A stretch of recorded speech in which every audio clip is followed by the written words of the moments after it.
नमस्कार विद्यार्थी मित्रांनो, तुम्हा सगळ्यांचं आपल्या सारे शिकूया या यूट्यूब चॅनेलवर मी अश्विनी चव्हाण कोकणे सहर्ष स्वागत करते। विद्यार्थी मित्रांनो, तुम्ही आता इयत्ता 8वी मध्ये गेलेले आहात।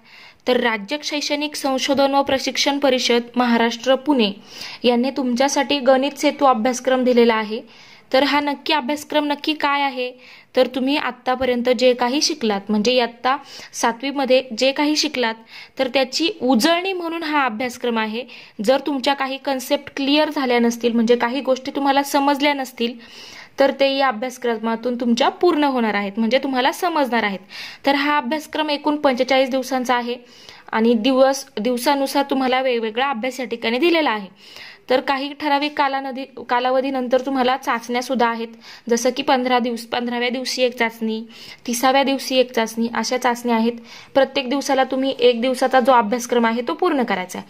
तर आज आपण ह्या व्हिडिओमध्ये 1 ते 14 दिवसांचा जो काही अभ्यास आहे तो अगदी व्यवस्थित स्पष्टीकरणासह घेणार आहोत।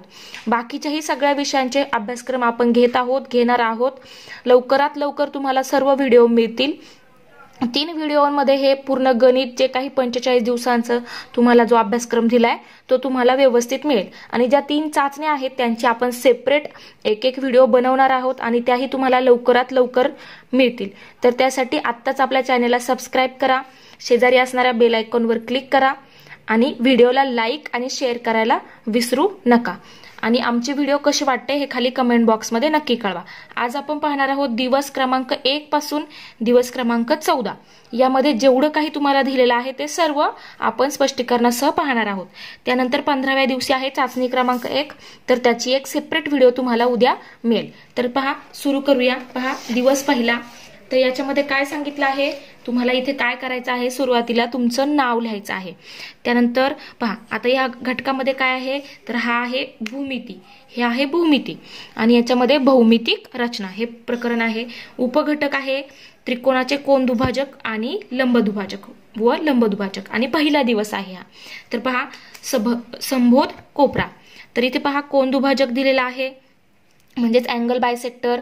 हे करून बघा, हे करून पाहायचंय तुम्हाला। काय करायचंय, एक ट्रेस पेपर घ्यायचा आहे, म्हणजे असा एक ट्रेस पेपर घ्यायचा आहे तुम्हाला। त्या पेपरवरती तुम्हाला एक कोन काढायचा आहे। तर तुम्ही व्यवस्थित पट्टीच्या साहाय्याने कोन काढा। या ठिकाणी कोन काढा। समजा या ठिकाणी पहा, या ठिकाणी मी तुम्हाला एक छोटीशी आकृती काढून दाखवतेय। पहा, असा एक कोन काढायचा आहे तुम्हाला। हा कोन काढल्यानंतर पहा काय सांगितलंय की कोन काढा। आकृतीत दाखवल्याप्रमाणे कोणाची एक भुजा तंतोतंत दुसऱ्या भुजेवर बसेल या पद्धतीने दुमडा। तर पहा, हा बाण ह्या बाणावर टेकला पाहिजे। कुठला, हा बाण ह्या बाणावर टेकला पाहिजे। अशा पद्धतीने दुमडायचे, अशा पद्धतीने तुम्हाला दुमडायचं आहे। त्यानंतर दुमडल्यानंतर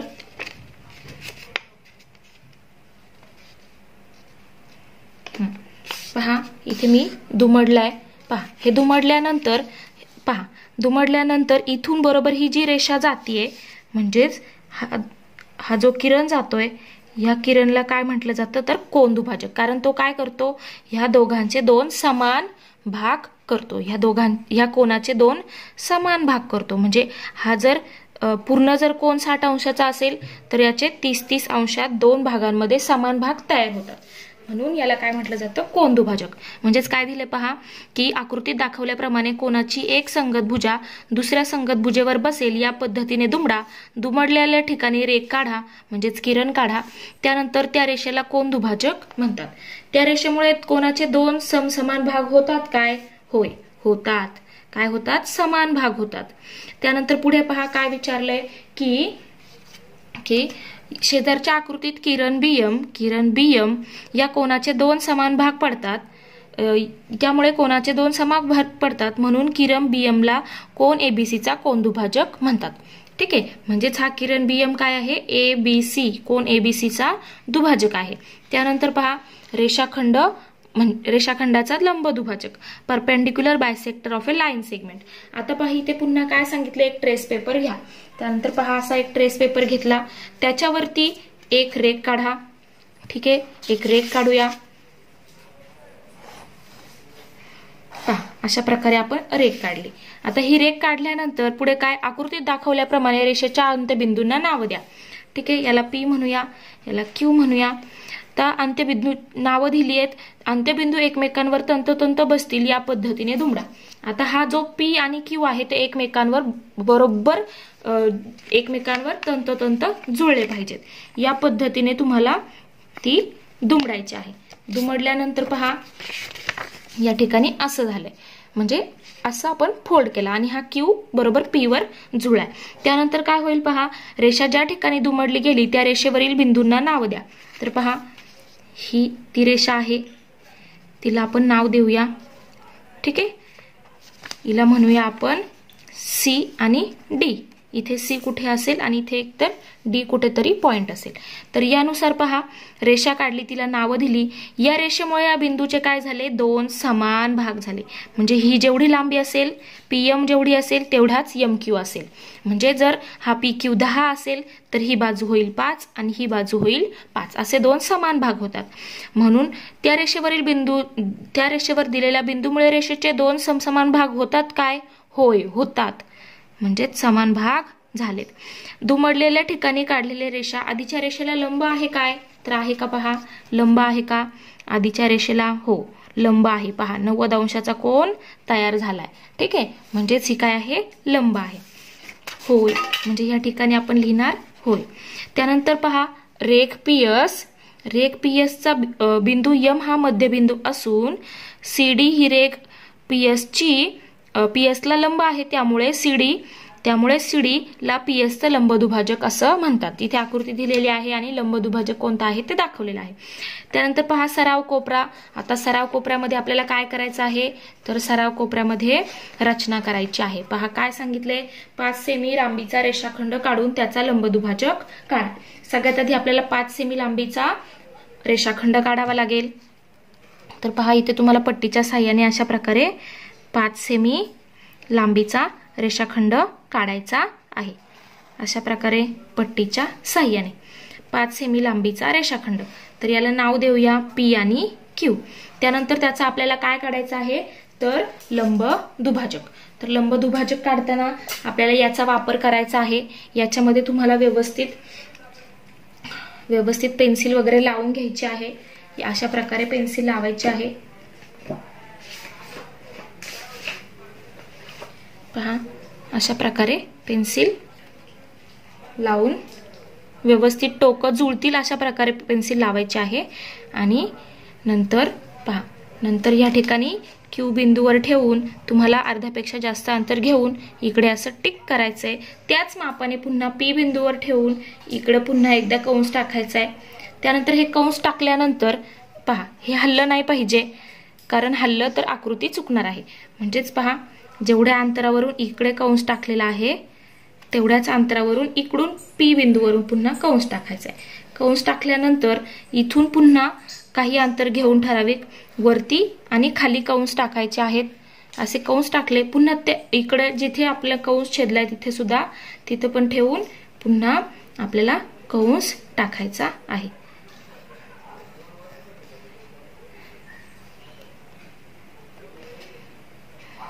पहा या ठिकाणी इथे मिळालंय आणि या ठिकाणी इथे मिळालंय. ठीक आहे, आता अशा प्रकारे आपल्याला 2 छेदनबिंदू मिळाले खाली आणि वर.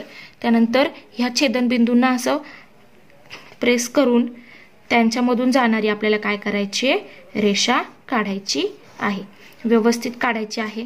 तर पहा ती काय असणार आहे, यांना लंब असणार आहे. आणि हे जे 2 भाग तयार होतील याला बिंदू M म्हणा. आणि हे जे 2 भाग तयार झाले ते कसे आहेत, समान आहेत, समान लांबीचे आहेत.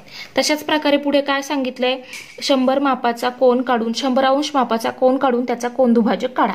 आता कोन दुभाजक काढताना काय करायचंय, तर सर्वात आधी आपल्याला खाली एक रेषा काढावी लागेल. तर पहा अशी एक रेषा काढायची आहे. रेषा काढल्यानंतर ठीक आहे, इथे 100 अंशाचा कोन काढायचा आहे. 100 अंश मापाचा कोन, तर 100 अंश इथे आहे. पहा या ठिकाणी आतून मोजत जायचे, 1 2 3 4 असं. पहा इथे 10 म्हणजे 100 अंश इथे आहे. तर इथे असं आपल्याला यातून जाणारी काय करायची, रेषा काढायची आहे. काढली. त्यानंतर इथे नाव द्या A B आणि सी. तर हा किती मापाचा झाला? 100 अंश. 100 अंश मापाचा हा कोन झालेला आहे. त्यानंतर आता आपल्याला याचा कोन दुभाजक काढायचा आहे. कोन दुभाजक काढताना आपण काय करतो, इथे हे जिथं ज्याचा कोन दुभाजक काढायचा आहे त्याच्यावरती हे टोक ठेवून, स्टीलचं टोक ठेवून इकडे एक कंस टाकायचा, ह्या बाजूवर एक आणि ह्या बाजूवर एक, एकाच अंतराने. त्यानंतर दुसरं एक अंतर घेऊन पहा, थोडंसं जास्त घेऊन इकडे एक कंस टाकायचा, त्याच मापाने पुन्हा इकडून सुद्धा कंस टाकायचा आहे आणि जिथे छेदलंय त्या बिंदूला आणि ह्या बिंदूला आपल्याला जोडायचं आहे. पहा अशा प्रकारे. मग हा झाला, याला आपण नाव देऊया, याला म्हणूया यम. तर BM हा काय आहे? किरण BM हा कोन ABCचा दुभाजक आहे. किरण BM हा ABCचा कोन ABCचा दुभाजक आहे. तर तुम्ही पाहू शकता, यांची मापं पाहू शकता. तर पहा, हा झालाय 50 मापाचा. त्याचप्रमाणे हा सुद्धा किती मापाचा होणार आहे? तर तो पण 50 मापाचा झालेला आहे. म्हणजे 100 मापाचे निम्मे निम्मे किती होतील? तर इकडे 50 झाला आणि इकडे 50 झाला, म्हणजे आपली आकृती बरोबर आहे.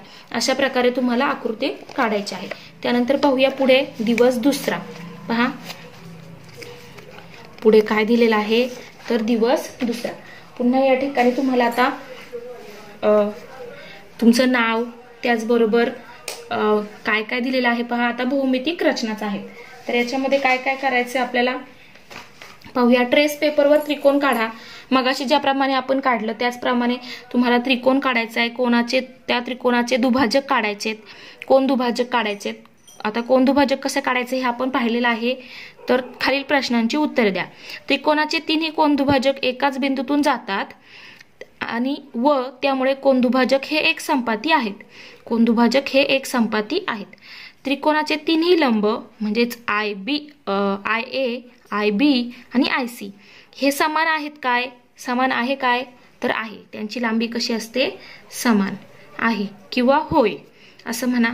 त्यानंतर आपण समजा यांच्या एवढं अंतर घेऊन, त्रिज्या एवढं अंतर घेऊन, म्हणजे एवढं अंतर त्रिज्या घेऊन आपण वर्तुळ काढलं तर ते त्रिकोणाच्या तिन्ही बाजूंना स्पर्श करेल काय? तर करेल. कारण इथे स्पर्श करून जाईन, पुन्हा इथे स्पर्श करेल, पुन्हा इथे स्पर्श करेल. तर म्हणायचंय होय किंवा होय स्पर्श करेल. त्यानंतर पहा पुढे काय सांगितलंय? त्रिकोणाच्या बाजूंच्या लंबदुभाजकांचा गुणधर्म. तर तुम्हाला कृती दिलेली आहे. पट्टीच्या साह्याने लघुकोन, काटकोन आणि विशालकोन त्रिकोण काढा. तर लघुकोन म्हणजे 90 अंशापेक्षा कमी, काटकोन म्हणजे 90 अंशाचा, त्यानंतर विशालकोन म्हणजे 90 अंशापेक्षा जास्त माप असणारा त्रिकोण. असे 3 त्रिकोण तुम्हाला वेगवेगळे काढायचे आहेत. त्यानंतर त्रिकोणाच्या बाजूंचे लंबदुभाजक सुद्धा काढायचे आहेत.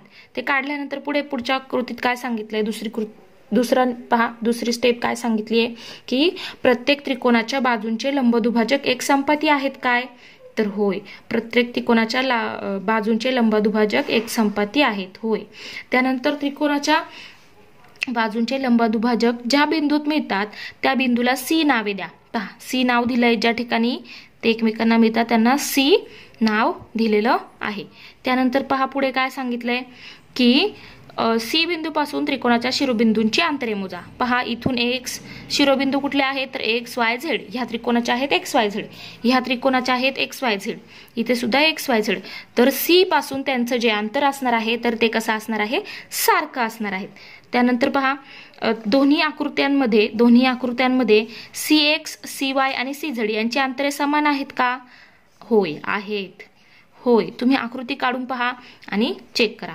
त्यानंतर पहा बिंदू C केंद्र मानून CX एवढ्या लांबीच्या त्रिज्येचे वर्तुळ काढल्यास ते त्रिकोणाच्या तिन्ही शिरोबिंदूतून जाते काय? हो जाते. तीनही शिरोबिंदूतून जाते, कारण तिघांचीही मापं कशी आहेत? सारखी आहेत. C पासून तिघांचंही अंतर सारखं आहे, म्हणून ते त्यातून त्या तीनही शिरोबिंदूंमधून जाईल. त्यानंतर पहा त्रिकोणाच्या तिन्ही शिरोबिंदूतून वर्तुळ जातो तेव्हा त्या वर्तुळाला काय म्हटलं जातं? परिवर्तुळ. कारण शिरोबिंदूतून जातं, ते शिरोबिंदूतून जातं म्हणजे बाहेरून जाते. पहा त्यानंतर त्याच्या केंद्रबिंदूला परिकेंद्र म्हणजे सर्कम सेंटर असं म्हणतात. म्हणजेच ह्या C ला काय म्हटलं जातं? सर्कम सेंटर किंवा परिकेंद्र असं म्हणू शकतो. हो, कारण परिवर्तुळ आहे तर त्याला परिकेंद्र असं सुद्धा म्हणतात. तर होय. आता पहा काय काय समजलं यातून आपल्याला. ज्या किरणामुळे कोनाचे 2 समान भाग पडतात त्याला कोन दुभाजक म्हणतात. 2 समान भाग पडतात, किती? 2. त्यानंतर रेषाखंडाला लंब असणारी रेषा रेषाखंडाचे 2 समान भाग करते आणि तिला काय म्हटलं जातं? लंब दुभाजक. त्यानंतर त्रिकोणाचे पहा इथे लक्षात घ्या, जो कोनाचा असतो तो काय असतो? कोन दुभाजक. त्यानंतर आपण रेषाखंडाचा जो काढतो तो असतो लंब दुभाजक. हे व्यवस्थित लक्षात ठेवायचे. त्यानंतर पहा त्रिकोणाचे कोन दुभाजक हे कसे असतात? एक संपाती असतात आणि त्यांना काय म्हटलं जातं? कोन दुभाजक असतील तर आंतरमध्य संपात बिंदूस आंतरमध्य म्हटलं जातं. कारण की कोन दुभाजक असेल तर ते वर्तुळ आतून जातं, म्हणजे बाजूंना स्पर्श करून आतमध्ये बाजूंना स्पर्श करतं. तसं लंब दुभाजक असेल तर काय होतं? तर ते वर्तुळ त्या 3 शिरोबिंदूंमधून बाहेरून जातं, म्हणून त्याला त्या केंद्राला त्या वर्तुळाला म्हटलं जातं परिवर्तुळ आणि त्यांच्या संपात बिंदूला म्हटलं जातं परिकेंद्र. पहा त्यानंतर पुढे पहा काय सांगितलंय. पहा आता दिवस पहा काहीतरी आपल्याला सराव कोपरा दिलेला आहे ते पाहूया. आधी आकृत्यांचे निरीक्षण कर व खालील तक्ता पूर्ण कर. तर पहा आकृत्यांचे निरीक्षण करायचे, ज्या आधी आकृत्या दिल्या होत्या त्याच्यानुसार. तर पहा लघुकोन त्रिकोण. आता इथे आपण पहा आकृत्या काढलेल्या होत्या म्हणजे दिलेल्या होत्या. हा आहे लघुकोन त्रिकोण. पहा हा आहे लघुकोन त्रिकोण. तर ह्या लघुकोन त्रिकोणात त्रिकोणाच्या संपात लंब दुभाजकांच्या संपात बिंदू सी चे स्थान कुठे आहे? तर बिंदू सी चे स्थान कुठे आहे? त्रिकोणाच्या अंतर्भागात. म्हणजे इथे लिहिणार आपण त्रिकोणाच्या अंतर्भागात, कारण पहा सी कुठे आहे? त्रिकोणाच्या आतमध्ये, म्हणून त्रिकोणाच्या अंतर्भागात. त्यानंतर पहा काटकोन त्रिकोणात. हा आहे काटकोन त्रिकोण. काटकोन त्रिकोणात काय आहे? सी बिंदूचे स्थान कुठे आहे? कर्णावर, कर्णाच्या मध्यबिंदूवर, म्हणजेच कर्णाचा जो मध्यबिंदू असणार आहे तिथे. त्यानंतर विशाल कोन त्रिकोणात काय होतंय? तर विशाल कोन त्रिकोणात संपात बिंदूचं स्थान कुठं आहे? पहा त्रिकोणाच्या बाह्य भागात आहे, म्हणजेच त्रिकोणाच्या बाह्य भागात असं आपण म्हणणार. त्यानंतर पहा पुढे काय सांगितले? रचना करा. रचना करा. एक काटकोन त्रिकोण काढा, त्याच्या भुजांचे लंब दुभाजक काढा, त्यांचा संपात बिंदू कोठे आहे ते लिहा. जसं की इथे सेम आकृती आहे पहा, ही त्याच प्रकारे तुम्हाला इथे सेम आकृती मिळणार आहे. चला तर मग पाहूया. पहा एक काटकोन त्रिकोण काढूया. पहा अशा प्रकारे आपण एक सरळ रेषा मारून घेऊया. आधी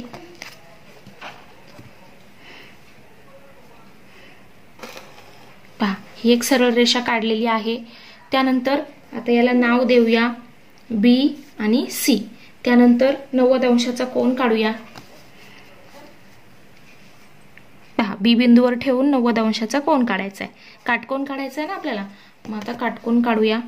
ठीक आहे, काटकोन त्रिकोण काढायचा आहे. ठीक आहे, तर आता हे बिंदू आपण जोडूया.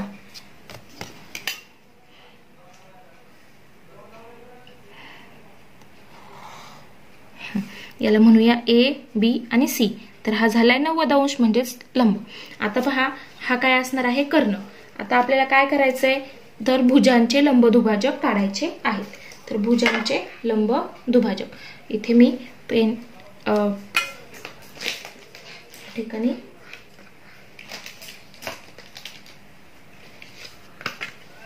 पेन्सिल लावून घेतलेली आहे. पहा लंब दुभाजक काढायचे आहेत आपल्याला, भुजांचे लंब दुभाजक. तर आता पहा सी बिंदूवर ठेवून आपण इथे असं टोक ठेवूया. त्यानंतर इथे पण आता BC चा लंब दुभाजक काढूया आधी. तर पहा ठीक आहे, BC चा लंब दुभाजक. त्यानंतर पुन्हा इथून पण त्याच मापाने कंस टाकायचा आहे. पहा अशा प्रकारे वर आणि खाली आपल्याला 2-2 कंस 2 छेदनबिंदू मिळालेले आहेत.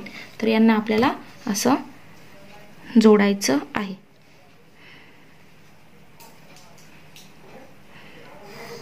पहा अशा प्रकारे. ठीक आहे, त्यानंतर पहा आता पुढे आता BC चा लंब दुभाजक काढून झालाय, म्हणजे हा याला लंब असणार आहे. त्यानंतर आता आपण AB चा काढूया. आता AB चा लंबदुभाजक काढूया. तर इथे B वरती ठेवून इकडे एक कंस टाकला, त्याच मापाने पुन्हा A वरती ठेवून इकडे एक कंस टाकला. पहा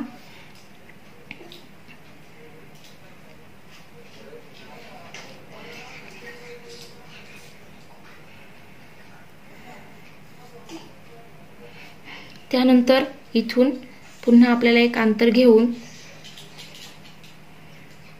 इकडे एक कंस टाकायचा आहे आणि इकडे एक टाकायचा आहे.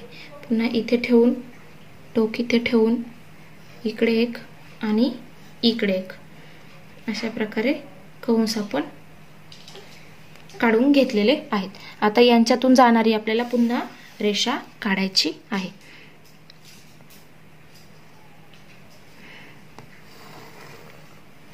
ठीक आहे. तर हा झाला लंब AB चा. आता तसंच तिसरा पण काढू शकतो आपण, तो सुद्धा याच्यातूनच जाणार आहे.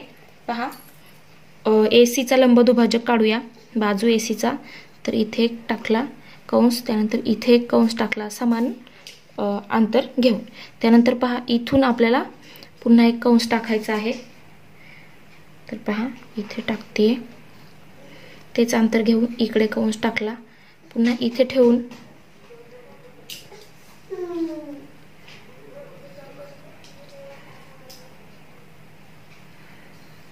ठीक आहे. आता हे छेदनबिंदू मिळाले, ते जोडायचे आहेत. पहा हा आणि हा. तर पहा अशा प्रकारे हा इथे बिंदू मिळालेला आहे. तर हा काय आहे, AC वरती आहे आणि AC काय आहे, कर्ण आहे.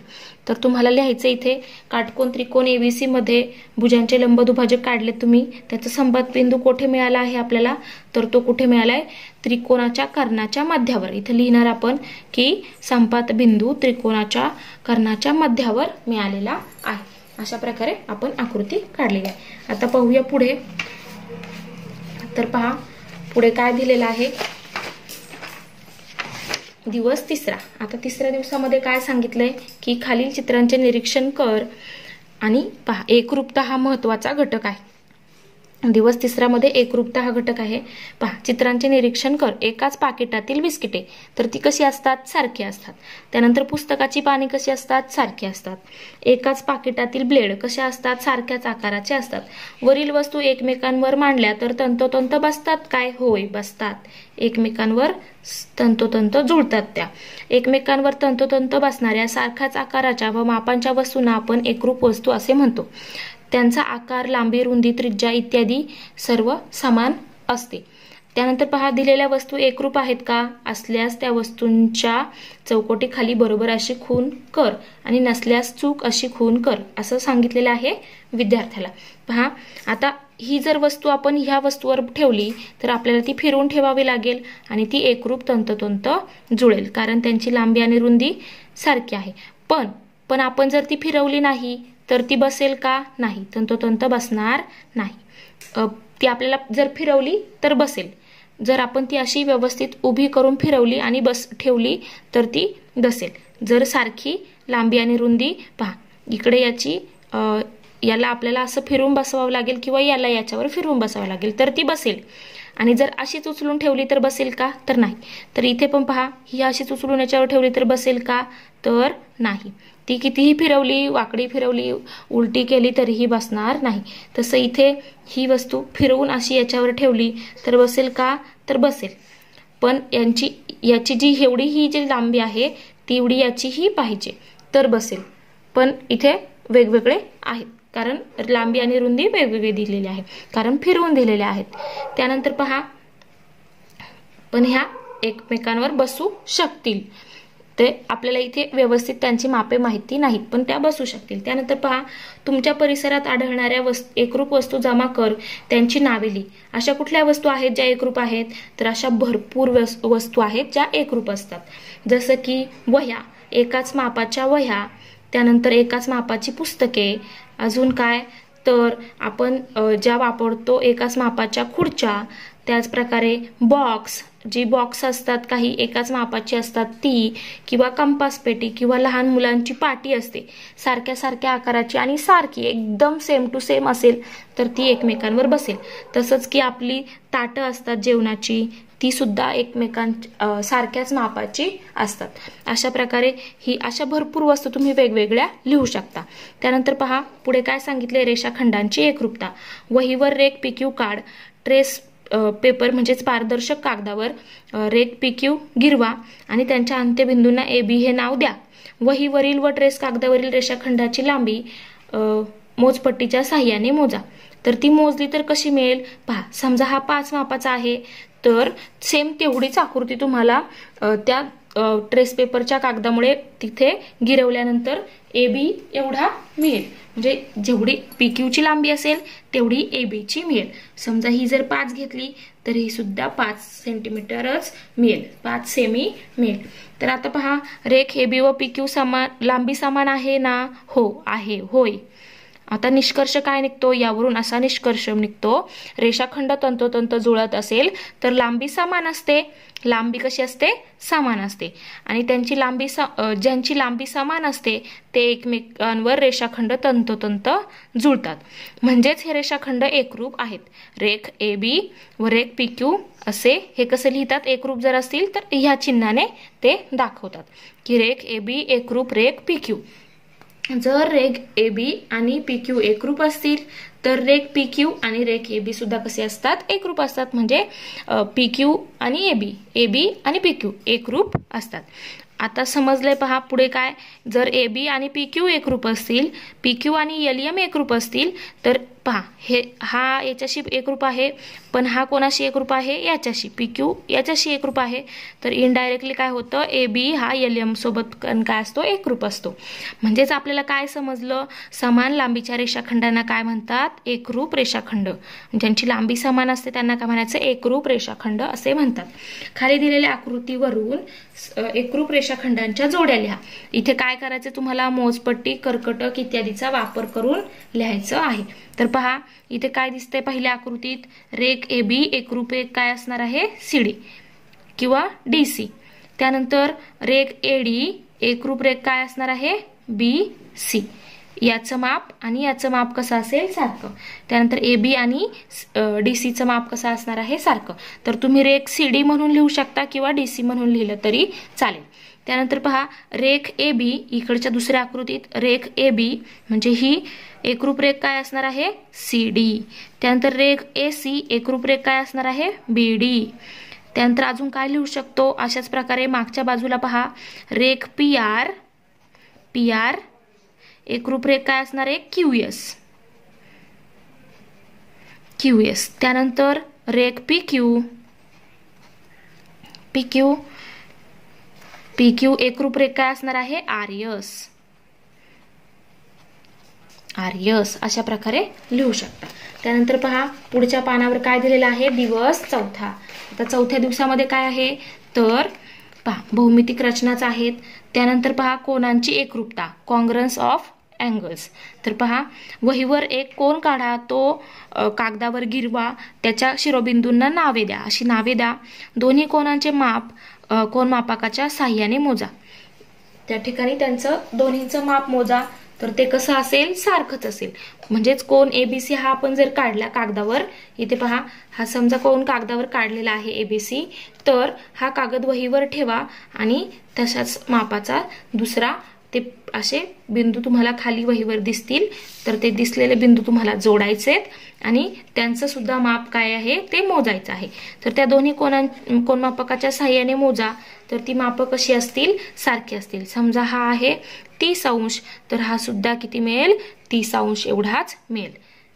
इथे फक्त उदाहरणासाठी मी तुम्हाला 30 सांगितलेलं आहे. तर दोन्ही कोनांची मापे कशी आहेत? समान आहेत ना? होय समान आहेत. म्हणजेच ते दोन कोन कसे आहेत? तर एकरूप आहेत. म्हणजेच कोन ABC आणि कोन PQR एकरूप आहेत, कारण त्यांची मापे कशी आहेत, सारखी आहेत. जर कोन एबीसी एकरूप कोन PQR असेल तर कोन PQR हा एबीसी ला एकरूप असतो. जर एबीसी PQR ला एकरूप असेल आणि PQR LMN ला एकरूप असेल तर एबीसी हा LMN ला पण एकरूप असतो. म्हणजे समान मापाच्या कोनांना एकरूप कोन असे म्हणतात, म्हणजे ज्यांची मापे कशी पाहिजेत, समान. त्यानंतर पहा सराव कोपरामध्ये काय दिलंय, खाली काही कोन दिले आहेत. एकरूप कोन ओळखा व एकरूपतेचे चिन्ह वापरून लिहा. तर पहा 125 अंशाचा कोन आहे इथे पहिला, तर 125 अंशाचा कुठला आहे, तर तो हा आहे. मग याचा एकरूप कोन कोण असणार, तर हा. जसं की कोन ACB, कोन ACB म्हणजे हा कोन. तर हा एकरूप कोणाला आहे, कोन LMN. त्यानंतर दुसरी जोडी पहा 55 अंशाची. पहा हा 55 अंश आहे आणि हा सुद्धा 55 अंश आहे, म्हणजेच कोन ACD एकरूप कोन PQR. त्यानंतर पहा पुढे काय येईल, तर पहा आता हे इकडचे झाले, आता ही आकृती राहिली. तर हा 70 अंश आहे, हा 70 अंश आहे, म्हणजेच कोन XVU, कोन XVU एकरूप कोन XVU एकरूप कोन ZVY, कारण त्यांची मापे कशी आहेत, सारखी आहेत. त्यानंतर XVZ एकरूप कोन UVY. अशा प्रकारे हे आपल्याला एकरूप कोन कोणते आहेत ते आपण लिहिले आणि चिन्हाचा सुद्धा वापर केलाय. त्यानंतर पहा पुढे काय दिलंय, दिवस 5वा. तर 5व्या दिवसात काय आहे, वर्तुळांची एकरूपता. तर पहा वर्तुळांची एकरूपता म्हणजेच कॉन्ग्रुअन्स ऑफ सर्कल्स. जे वर्तुळ एकमेकांवर तंतोतंत जुळतात, ज्यांची त्रिज्या सारखी आहे, त्यांना काय म्हटलं जातं, एकरूप वर्तुळ. पहा आता जसं की एक कागद घ्या, त्यावर 1 सेमी 2 सेमी आणि 3 सेमी अशी त्रिज्येची वर्तुळ काढा आणि त्यांच्या चकत्या कापा. म्हणजे वर्तुळ त्या प्रकारात तुम्हाला कापायचे. ते कापल्यानंतर ते एकमेकांवर ठेवून त्या चकत्या एकमेकांवर तंतोतंत बसतात का हे पडताळून पहा. ही कृती आहे ती तुम्ही करून पाहू शकता. तर आकृती 1 पहा, याची त्रिज्या 3 आहे आणि याची पण 3 आहे. तर हे एकमेकांवर तंतोतंत जुळतील, म्हणजे 1 आणि 4 हे एकमेकांवर जुळतील. तसेच 3 आणि 5 पहा, हा आणि हा हे एकमेकांवर तंतोतंत जुळतील, पण याच्याशी जुळणारं कोणी आहे का, नाही. म्हणजेच काय, 1 आणि 4 हे कसे आहेत, एकमेकांवर तंतोतंत जुळतात म्हणून ते एकरूप आहेत. तसंच 3 आणि 5 हे आणि हे वर्तुळ एकमेकांवर तंतोतंत जुळतात म्हणून ती सुद्धा काय आहेत, एकरूप आहेत. पहा म्हणजेच पुढे ज्यांच्या त्रिज्या समान आहेत ती वर्तुळे एकरूप आहेत, ज्यांच्या त्रिज्या समान आहेत ते वर्तुळ एकरूप आहेत. म्हणजेच काय समजलं, ज्या वर्तुळांच्या त्रिज्या समान असतात, वर्तुळांच्या त्रिज्या समान असतात त्यांना काय म्हणतो आपण, एकरूप वर्तुळे. आता खाली काय दिलंय, खाली दिलेल्या चित्रातील निरीक्षणावरून एकरूप वर्तुळे ओळख आणि त्यांची नावे लिही. पहा एकरूप वर्तुळे कुठले कुठले आहेत, एकरूप वर्तुळ आहे 1 आणि 4, कारण ते कसे दिसत आहेत, सारखे, म्हणून इथे लिहिणार 4. त्यानंतर पुढे पहा दुसरी एकरूप वर्तुळाची जोडी कुठली येईल, 2 आणि 3. वर्तुळ 2 आणि वर्तुळ 3 हे काय आहेत, एकरूप आहेत. त्यानंतर पहा दुसऱ्या आकृतीत यातील एकरूप वर्तुळे कुठली कुठली आहेत, तर ते आहे वर्तुळ. पहा इथे 2 नंबरचं लिहिलंय वर्तुळ 2. वर्तुळ 2 शी एकरूप कोण कोण आहे, तर 3 आहे, त्यानंतर 4 आहे, नंतर 5 आहे. हे कसे आहेत, एकरूप आहेत. त्यानंतर पहा वर्तुळ अजून एकरूप वर्तुळ कुठले कुठले आहेत, तर 6 आहे, 6 बरोबर एकरूप आहे 7, त्यानंतर आहे 8, त्यानंतर आहे 9. हे कसे आहेत, एकरूप आहेत. आता पहा हे करून बघा. काय करायचंय, एक दोरा घ्यायचा आहे, एक दोरा घ्यायचा अशा लांबीचा, त्याचा एक टोक जमिनीवर ठेवून, म्हणजे हे टोक जमिनीवर ठेवलं दोऱ्याचं आणि एका टोकाला काय बांधली आपण, काठी बांधली आणि असं गोल तुम्हाला फिरवायचंय आणि फिरवलं म्हणजे त्यानुसार तुम्हाला वर्तुळ काढायचं. जसं की आपण रांगोळी काढताना मुली करतात त्याच प्रकारे काय करायचं, एक टोक दाबून धरायचं जमिनीवर आणि दुसऱ्या टोकाला काठी बांधून त्याने वर्तुळ काढायचं. तर ते काय होईल, तयार झालेले वर्तुळ एकरूप असतील काय, होय, कारण जेवढ्या लांबीचा दोरा आहे तेवढ्याच लांबीचं तेवढ्याच त्रिज्येचं वर्तुळ तयार होणार आहे. म्हणजेच होय, ती वर्तुळ कशी असतील, एकरूप असतील. त्यानंतर पहा पुढे पहा काय सांगितलं आहे. पुढे आहे दिवस 6वा. आता पहा याच्यामध्ये आहे पूर्णांक संख्यांचा गुणाकार, पूर्णांक संख्यांचा गुणाकार व भागाकार. तर पहा अजय आणि विजय दोन मित्र आहेत. पहा काय प्रसंग सांगितलाय, अजय आणि विजय दोन मित्र आहेत. अजयला एका महत्वाच्या कामासाठी 20 रुपयांची गरज पडली. त्याने विजयला 20 रुपये उसने मागितले. विजयने त्याला 20 रुपये उसने दिले. थोड्या वेळाने विजयला आणखी 20 रुपये उसने मागितले. अजयने विजयला आणखी 20 रुपये उसने मागितले. विजयने अजयला अशा प्रकारे 2 वेळा 20 रुपये उसने दिले. तर आता अजयवर एकूण उसनवारी 40 रुपये झाली. पहिल्या वेळी अजयला विजयने दिलेली उसनी रक्कम किती होती, 20 रुपये. आता इथे उसने दिलेत म्हणून वजा 20 आहे, कारण तेवढे अजयला विजयला द्यावे लागतील. त्यानंतर पहा दुसऱ्या वेळी सुद्धा किती, पुन्हा 20, म्हणजेच एकूण दिलेली रक्कम किती झाली, 40 रुपये.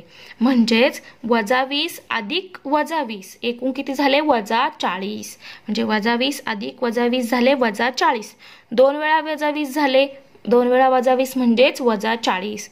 मग आपण वजा 20 अधिक वजा 20 लिहिलं, किंवा 2 गुणिले वजा 20 बरोबर वजा 40. म्हणजे इथे आपण वजा चिन्ह का लिहिलंय, कारण हे उसने घेतलेले आहेत.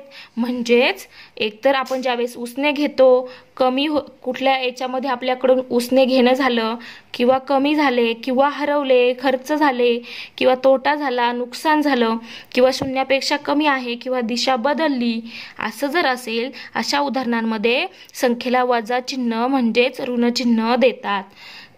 ऋण संख्या किती वेळा घेतली हे गुणाकाराने दाखवतात. जसं की इथे वजा 20 किती वेळा घेतली, 2 वेळा, म्हणून हे 2 ने दाखवलं. गुणाकार 2 वेळा, 2 गुणिले ती संख्या, अशा प्रकारे गुणाकार ऋण संख्याच येते. पहा जसं की 200 रुपये तोटा 3 वेळा झाला असं असेल तर म्हणजेच काय, तर म्हणजेच पहा काय की 3 गुणिले वजा 200, कारण 3 वेळा झाला म्हणून 3, आणि तोटा झालाय किती रुपये, 200. तोटा आहे म्हणून वजा, आणि रुपये किती आहेत, 200.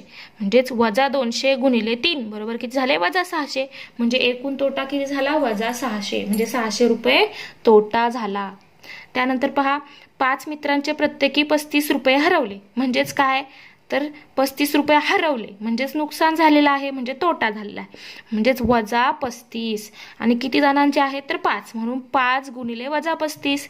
तर आपण प्रत्येक वेळा 5 वेळा 35 वजा 35 वजा 35 वजा 35 असं 5 वेळा लिहिणार आणि त्यांची बेरीज करणार. ते जे उत्तर आहे ते म्हणजेच 175 येईल, वजा 175. तर तेच आपण गुणाकाराच्या रूपात कसं लिहितो, 5 गुणिले वजा 35 बरोबर वजा 175. म्हणजे त्या 5 जणांचे मिळून किती रुपये हरवले, तर 175 रुपये सर्वांचे मिळून हरवले. तर पहा त्यानंतर पुढे पहा काय सांगितलंय, संख्या रेषेवर पूर्णांक संख्यांचा गुणाकार पाहूया. म्हणजे हा कसा दाखवला जातो गुणाकार, तर तो पहा अशा पद्धतीने दाखवला जातो. जसं की 3 गुणिले वजा 2 बरोबर किती असतात, वजा 6. तर हे आपण कसं दाखवतो, जी ऋण संख्या आहे ती शून्यापासून इकडे कुठे आहे, वजा 3 इथे आहे. मग 0 ते वजा 3 इथे, आणि हे किती वेळा आहे असं, तर ते 2 वेळा आहे. म्हणून अजून एकदा पुन्हा इथून वजा 3 पुढे जायचं, इकडे जायचं डावीकडे, तर ते पहा इथे किती आले, वजा 6. म्हणजे उत्तर किती आले, वजा 6. त्यानंतर पहा वजा 2 आहे किती वेळा आहे, 3 वेळा. मग शून्यापासून इकडे वजा 2, त्यानंतर पुन्हा एकदा वजा 2, पुन्हा एकदा वजा 2, तर हे किती झाले, वजा 6. असं 3 वेळा केलं. तसंच इथे पहा आता इथे दोन्ही वजा वजा आहेत, वजा 2 गुणिले वजा 3. तर अशा वेळी एक घ्या कोणीतरी, पहा शून्यापासून वजा 3 घेऊया. त्यानंतर पुन्हा हे वजा 3 किती वेळा आहेत, तर 2 वेळा आहेत, म्हणून पुन्हा वजा 3. पण त्यानंतर पहा काय सांगितले आपल्याला, की दोन्ही कसे आहेत, वजा वजा आहेत. मग वजा वजा नंतर हे इकडे काय जाणार, वजा वजा काय होतील, अधिक 6. म्हणजे वजा 6ची विरुद्ध संख्या कोणती आहे, तर ती 6 आहे. कारण दोन्ही ऋण ऋण आहेत आणि ऋण ऋणचा गुणाकार कसा असतो, धन असतो. म्हणजे तिथे काय समजलं आपल्याला, 2 धन पूर्णांक संख्यांचा गुणाकार नेहमी धनसंख्याच येतो. जर त्या 2 धन असतील तर त्यांचा गुणाकार धनसंख्या येतो. जर एक धनसंख्या असेल, पहा जर एक धनसंख्या असेल आणि एक ऋण संख्या असेल तर त्यांचा गुणाकार नेहमी ऋण संख्याच येतो, जसं ह्या उदाहरणात आणि ह्या उदाहरणात. त्यानंतर दोन ऋण पूर्णांक संख्यांचा गुणाकार धनसंख्या येतो. म्हणजे पहा, जर दोन्ही वजा वजा असतील तर त्यांचा गुणाकार काय येतो? अधिक येतो. त्यानंतर दोन्ही अधिक अधिक असतील तर त्यांचा गुणाकार सुद्धा अधिक येतो. म्हणजे सारखी चिन्ह असतील तर गुणाकार हा नेहमी धन येतो. आणि जर एक जरी चिन्ह वेगळं असेल तर त्यांचा गुणाकार कसा येतो? ऋण येतो, म्हणजेच वजा येतो. हे आपल्याला समजलंय. त्यानंतर पाहूया पुढचा दिवस. पुढच्या दिवसामध्ये काय आहे तर पहा, इथे आपल्याला आधी सराव कोपरा दिलेला आहे. तर पहा, आधी स्वाध्याय सोडूया. खालील उदाहरणे सोडवा आणि पूर्णांक संख्यांच्या संख्या रेषेवर तो गुणाकार दाखवा. तर 5 गुणिले -2 किती झाले? तर ते झाले -10. आता -10 कसं दाखवणार? तर शून्यापासून, इथे वजा संख्या कुठली आहे तर ती आहे -2. मग शून्यापासून -2 हे किती वेळा? 5 वेळा. एकदा झालं, दोनदा झालं, तीनदा झालं, पुन्हा 4, पुन्हा 5, म्हणजे किती मिळालं? -10. त्यानंतर पहा, -3 गुणिले -3, वजा वजाचा गुणाकार हा धन असतो, म्हणजे इथे येईल 9. 3 गुणिले 3 किती झाले? 9. तर पहा, शून्यापासून -3 1, असं किती वेळा आहे? 3 वेळा. 2, त्यानंतर 3. पण आपल्याला दोन्ही ऋण ऋण आहेत, मग दोन्ही ऋण असताना याच्या विरुद्ध संख्या कुठे घ्यायची? आपल्याला त्या बाजूची संख्या घ्यायची. तर ती पहा कुठे आहे? तर ती आहे या ठिकाणी इथे, म्हणजे ती आहे 9. म्हणजेच उत्तर आले आपलं 9. याच्या विरुद्ध ह्या बाजूची कुठली आहे? ती आहे 9. आता -1 गुणिले 11, तर शून्यापासून -1, असं किती वेळा? 11 वेळा. तर पहा कुठं मिळतं हे? तर हे मिळते आपल्याला, उत्तर किती येते पहा? तर ते येते -11 इथे, म्हणजे हे झाले -11. अशा प्रकारे आपण हे पाहिलं. आता पाहूया पुढे खाली काय दिलंय? सोडवून पाहू. योग्य ठिकाणी धन आणि ऋण चिन्ह वापरून उदाहरणे सोडवा.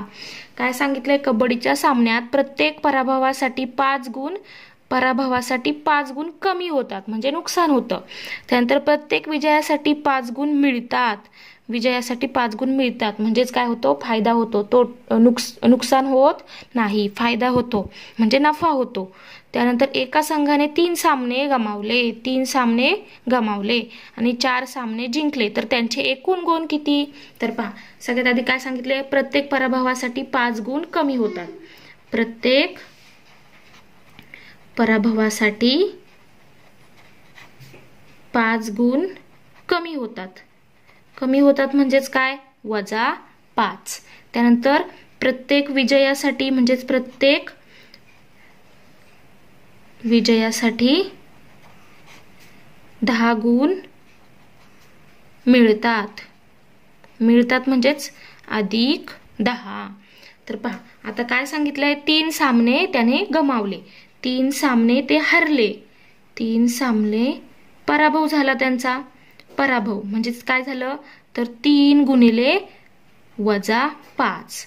त्यानंतर 4 सामने जिंकले, 4 सामने जिंकले म्हणजेच विजय झाला. तर विजय झाला म्हणजेच काय? तर 4 गुणिले +10. आता हे सोडवा. तर 3 5 15 आणि वजा चिन्ह एक संख्या ऋण आहे, म्हणजे ऋण येईल. तर पहा, नंतर 4 गुणिले 10 किती झाले? 40. मग यांचे एकूण गुण किती झाले? एकूण गुण बरोबर -15 + 40. किंवा पुढच्या वाक्यात तुम्ही लिहू शकता, एकूण गुण बरोबर -15 + 40 बरोबर किती येतील? तर 25. एकूण गुण किती मिळाले त्यांना? 25 गुण मिळाले. त्यानंतर पहा दुसरा प्रश्न. एक पाणबुडी समुद्राच्या पृष्ठभागावरून प्रत्येक मिनिटाला 50 मीटर समुद्रात खाली जाते. किती मीटर खाली जाते? 50 मीटर. मग पहा, प्रत्येक मिनिटाला किती खाली जाते? तर 50 मीटर खाली जाते, म्हणजेच -50. तर अर्ध्या तासानंतर, अर्धा तास म्हणजेच किती? तर 30 मिनिटे. 30 मिनिटांनंतर काय होईल? ती कुठपर्यंत गेली असेल? तर 30 मिनिटांना किंवा 30 मिनिटांनंतर ती पाणबुडी किती खाली जाईल, तर 30 गुणिले 50 म्हणजेच किती, 3×5 15 म्हणजे, आणि हा एक 0, 3×5 15, हा एक 0 आणि हा एक 0, 1500 मीटर. पण आपल्याला काय सांगितलंय, किती किमी खाली जाईल, किती किमी पाण्यात खाली गेली असेल, तर ती किती गेली असेल, 1.5 किमी. म्हणजेच मीटरचं कन्व्हर्जन तुम्हाला किलोमीटरमध्ये करायचं आहे. म्हणजेच किती, वजा 1.5 किमी किंवा 1.5 किलोमीटर ती खाली पाण्यात गेली असेल. त्यानंतर पहा पुढच्या पानावर काय आहे, तर दिवस 7वा. आता पहा याच्या पूर्णांक संख्यांचा भागाकार. तर पहा, एक खेळ खेळूया. धन पूर्णांक संख्येसाठी पिवळे वर्तुळ आणि ऋण पूर्णांक संख्येसाठी लाल वर्तुळ वापरून सांगितल्याप्रमाणे समान वाटणी करा. धन पूर्णांकासाठी पिवळा आणि लाल पूर्णांकासाठी ऋण पूर्णांकासाठी लाल. तर आता या ठिकाणी आपण पाहूया काय करायचं आहे. तर एक पिवळा आणि एक लाल. तर आपण या ठिकाणी एक हिरवा आणि एक लाल घेऊया आणि सोडूया. पहा,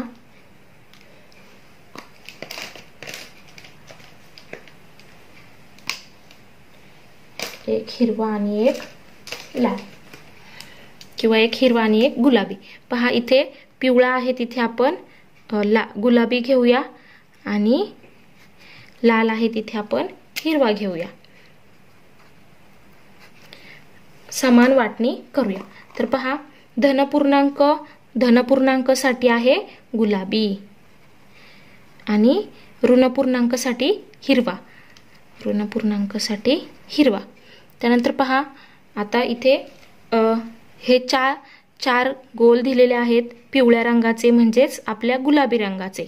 यांचे समान भाग केले तर किती भाग होतील, पहा सगळे कसे आहेत, गुलाबी. तर यांचे 2 समान भाग करायचे आहेत. 2 समान भाग म्हणजेच काय होईल, असे इकडे 2 होतील आणि इकडे 2 होतील. तर प्रत्येक भागात धन 2 येतील, बरोबर, कारण आपण त्याला 2 ने भागलं, म्हणजेच किती आले, 2. त्यानंतर पहा, सगळे हिरवे दिलेले आहेत, तर हिरवे असतील तर 2 समान भाग केले तर यांचे प्रत्येक भागात किती येतील, तर 2 समान भाग केले तरी सुद्धा इथे किती होतील, तर -2. त्यानंतर आता पहा, इथे काय आहे, इथे -2 का आले, कारण आपण त्या ऋण पूर्णांक संख्या आहेत, म्हणजे -4 आहे. तसे इथे +4 होतं, कारण धन पूर्णांक, गुलाबी जे आहेत ते धन होते आणि जे हिरवे आहेत ते ऋण होते, म्हणून ऋण 4 म्हणजे -4 भागिले 2 भागात विभाजन करायचे म्हणून 2 ने भागलं, तर ते किती आलं, -2. आता याप्रमाणे पूर्णांक संख्याचा भागाकार करताना काय उत्तर येईल ते पाहू. जसं की 8 भागिले 4 बरोबर किती आलं, 2. त्यानंतर -12 भागिले 3 -4. आता आपण ऋण पूर्णांक संख्येला ऋण पूर्णांक संख्येने भाग दिल्यास काय उत्तर येईल ते पाहू. तर पहा, -12 भागिले -3 असेल तर किती येईल, +4. उत्तर धन 4 कसे आले, आठवा बरं. आपण गुणाकार करताना संख्या रेषेवर 2 ऋण संख्यांचा गुणाकार करून येणाऱ्या उत्तरातील संख्येची विरुद्ध संख्या घेऊन लिहिले होते, कारण ऋणाचा अर्थच मुळी विरुद्ध संख्या लिहिणे असा असतो. काय असतो, ऋणाचा अर्थ काय असतो, विरुद्ध संख्या लिहिणे. कोणत्याही संख्येचे आपण ऋण गट कसे करणार, त्यासाठी आपण धनगट करायचे. आधी धनगट करून येणाऱ्या उत्तराची काय लिहायची, विरुद्ध संख्या लिहायची. विरुद्ध संख्या लिहितो म्हणजे आधी पहिल्यांदा धनसंख्येने भागतो, म्हणजे 12 भागिले 3 करतो, तर उत्तर येईल 4 आणि त्याच्या विरुद्ध संख्या आपण लिहितो. किंवा त्यानंतर पहा, इथे काय आहे, समजा एक ऋण असेल आणि एक धन असेल तर तसं करतो. पण इथे 12 भागिले, इथे दोन्ही वजा वजा आहेत आणि त्याच्या विरुद्ध चिन्ह 12 भागिले 3 येईल 4. अशा प्रकारे आपल्याला ते मिळेल. वरील उदाहरणात -12 चे -3 गट न करता 3 समान गट केल्यास -4 ही संख्या येईल, बरोबर. -12 भागिले 3 केलं तर -4 येईल आणि त्याच्या विरुद्ध संख्या लिहायची, ती येईल +4. म्हणजेच -12 चे -3 गट म्हणजेच काय येईल, +4. म्हणून ऋण पूर्णांक संख्येस ऋण पूर्णांक संख्येने भाग दिल्यास उत्तर काय मिळते, धनसंख्या मिळते. आता इथे पण पहा, जसे गुणाकारात आपण जे रूल पाहिले, म्हणजे जे नियम पाहिले, की 2 ऋण संख्यांचा गुणाकार काय असतो, तर धन असतो. 2 धन संख्यांचा गुणाकार सुद्धा काय असतो? धन असतो. म्हणजे सारखे चिन्ह असतील दोन्ही तर ते धन येतात. तसंच सेम भागाकाराचं आहे. म्हणजेच जर दोन्ही संख्या जर ऋण असतील आणि त्यांचा आपण भागाकार घेतला तर तो भागाकार कसा येतो? धन येतो. जर दोन्ही संख्या धन असतील आणि त्यांचा आपण भागाकार घेतला तर ती संख्या सुद्धा कशी मिळते? आपल्याला धन मिळते. म्हणजेच पहा इथे दिले पहा की दोन धनपूर्णांक संख्यांचा भागाकार नेहमी धन असतो. दोन्ही धन असतील तर त्यांचा भागाकार धन असतो. एक धन आणि एक ऋण असेल तर ऋण येतो. दोन्ही ऋण पूर्णांक असतील तर भागाकार धन येतो. पहा तेच सांगितलेलं आहे इथे. त्यानंतर पहा सराव कोपरा. खालील पूर्णांक संख्यांचा भागाकार सोडवा. येणारे उत्तर धनपूर्णांक असल्यास समोर दिलेल्या चौकटीत तेवढे पिवळे वर्तुळ काढा आणि उत्तर ऋण पूर्णांक असल्यास तेवढे लाल वर्तुळ काढा. आता -2 किती झाले? -5. तर -5 झाले म्हणून आपण इथे काय सांगितले की पिवळे वर्तुळ काढा. तेवढे पिवळे वर्तुळ काढायचे आहेत. तर पहा या ठिकाणी आपल्याकडे पिवळा पेन नाहीये त्यामुळे आपण इथे पिवळ्याच्या ऐवजी हिरवे काढूया. पहा पिवळ्याच्या ऐवजी इथे आपण हिरवे काढूया आणि ऋण ठिकाणी लाल काढूया. तर पहा इथे किती उत्तर मिळालं आपल्याला? -5. तर इथे आपल्याला 5 वर्तुळ 1 2 3 4 आणि 5. त्यानंतर 16/4 ऋण असेल तर काय करायचे? आपल्याला लाल वर्तुळ काढायचे आहे. सॉरी पहा इथे ऋण संख्या मिळाली म्हणजे आपल्याला इथे लाल वर्तुळ काढायचे होते. पहा सॉरी इथे लाल वर्तुळ काढायचे आहेत. इथे 16/4 16/4 किती येईल? तर ते येईल 4. आता ही धनसंख्या मिळाली. धनसंख्या असेल तर आपल्याला काय करायचं आहे? धनसंख्या असेल तर आपण हिरवा कलर वापरूया. हिरवा, पिवळ्याच्या ऐवजी हिरवा वापरूया. तर हिरवा पहा तर धनसंख्या मिळाली 4 म्हणून इथे हिरव्या रंगाचे 4 आपल्याला गोल काढायचे आहेत. त्यानंतर पहा -24 भागिले -12 -24 भागिले -12 वजाचा भागाकार हा नेहमी धन असतो. म्हणजेच 12 दुने 24 म्हणजे उत्तर येईल 2 म्हणजेच धनसंख्या येईल. तर उत्तर किती मिळालं आपल्याला? 2. म्हणजेच 2 आपल्याला इथे काय करायचे? हिरवे धनसंख्या मिळाली आहे म्हणजेच हिरवा रंग घेतलाय आपण धनसंख्येसाठी. तर हे आपल्याला मिळालं. तसंच पहा इथे ही -5 मिळाली होती. इथे लिहिते -5 आणि हे लाल रंगाचे ऋण संख्या मिळाली. आता -100 भागिले 50 तर 1 0 1 0 काय होतील? कॅन्सल होतील. त्यानंतर 5 1 5 5 2 10 म्हणजे काय मिळेल आपल्याला? तर -2 एवढं उत्तर मिळेल. 50 दुने 100 आणि एक संख्या ऋण आहे म्हणजे ऋण उत्तर मिळेल -2. तर आता आपल्याला -2 लाल रंगाचे ऋण आहेत म्हणून लाल रंग हे असे आपण काढले. आता पहा पुढे काय सांगितलंय? योग्य ठिकाणी धन आणि ऋण चिन्ह वापरून उदाहरणे सोडवा. एका व्यापारात 8 मित्रांना एकूण 5,600 रुपये तोटा झाला. प्रत्येकाला झालेला तोटा समान असल्यास झालेला प्रत्येकी तोटा किती रुपये असेल? म्हणजे प्रत्येकाला किती तोटा झाला असेल तर ते आपल्याला काढायचे. एकूण मित्र किती आहेत? 8. एकूण मित्र 8 किती आहेत? 8. एकूण तोटा किती आहे? एकूण तोटा आहे 5,600 रुपये म्हणजेच -5,600 म्हणजेच किती? -5,600 रुपये कारण तोटा आहे, नुकसान आहे. मग प्रत्येकाला झालेला तोटा किती असणार? प्रत्येकाला झालेला तोटा किंवा प्रत्येकाचं झालेलं नुकसान ते किती असेल?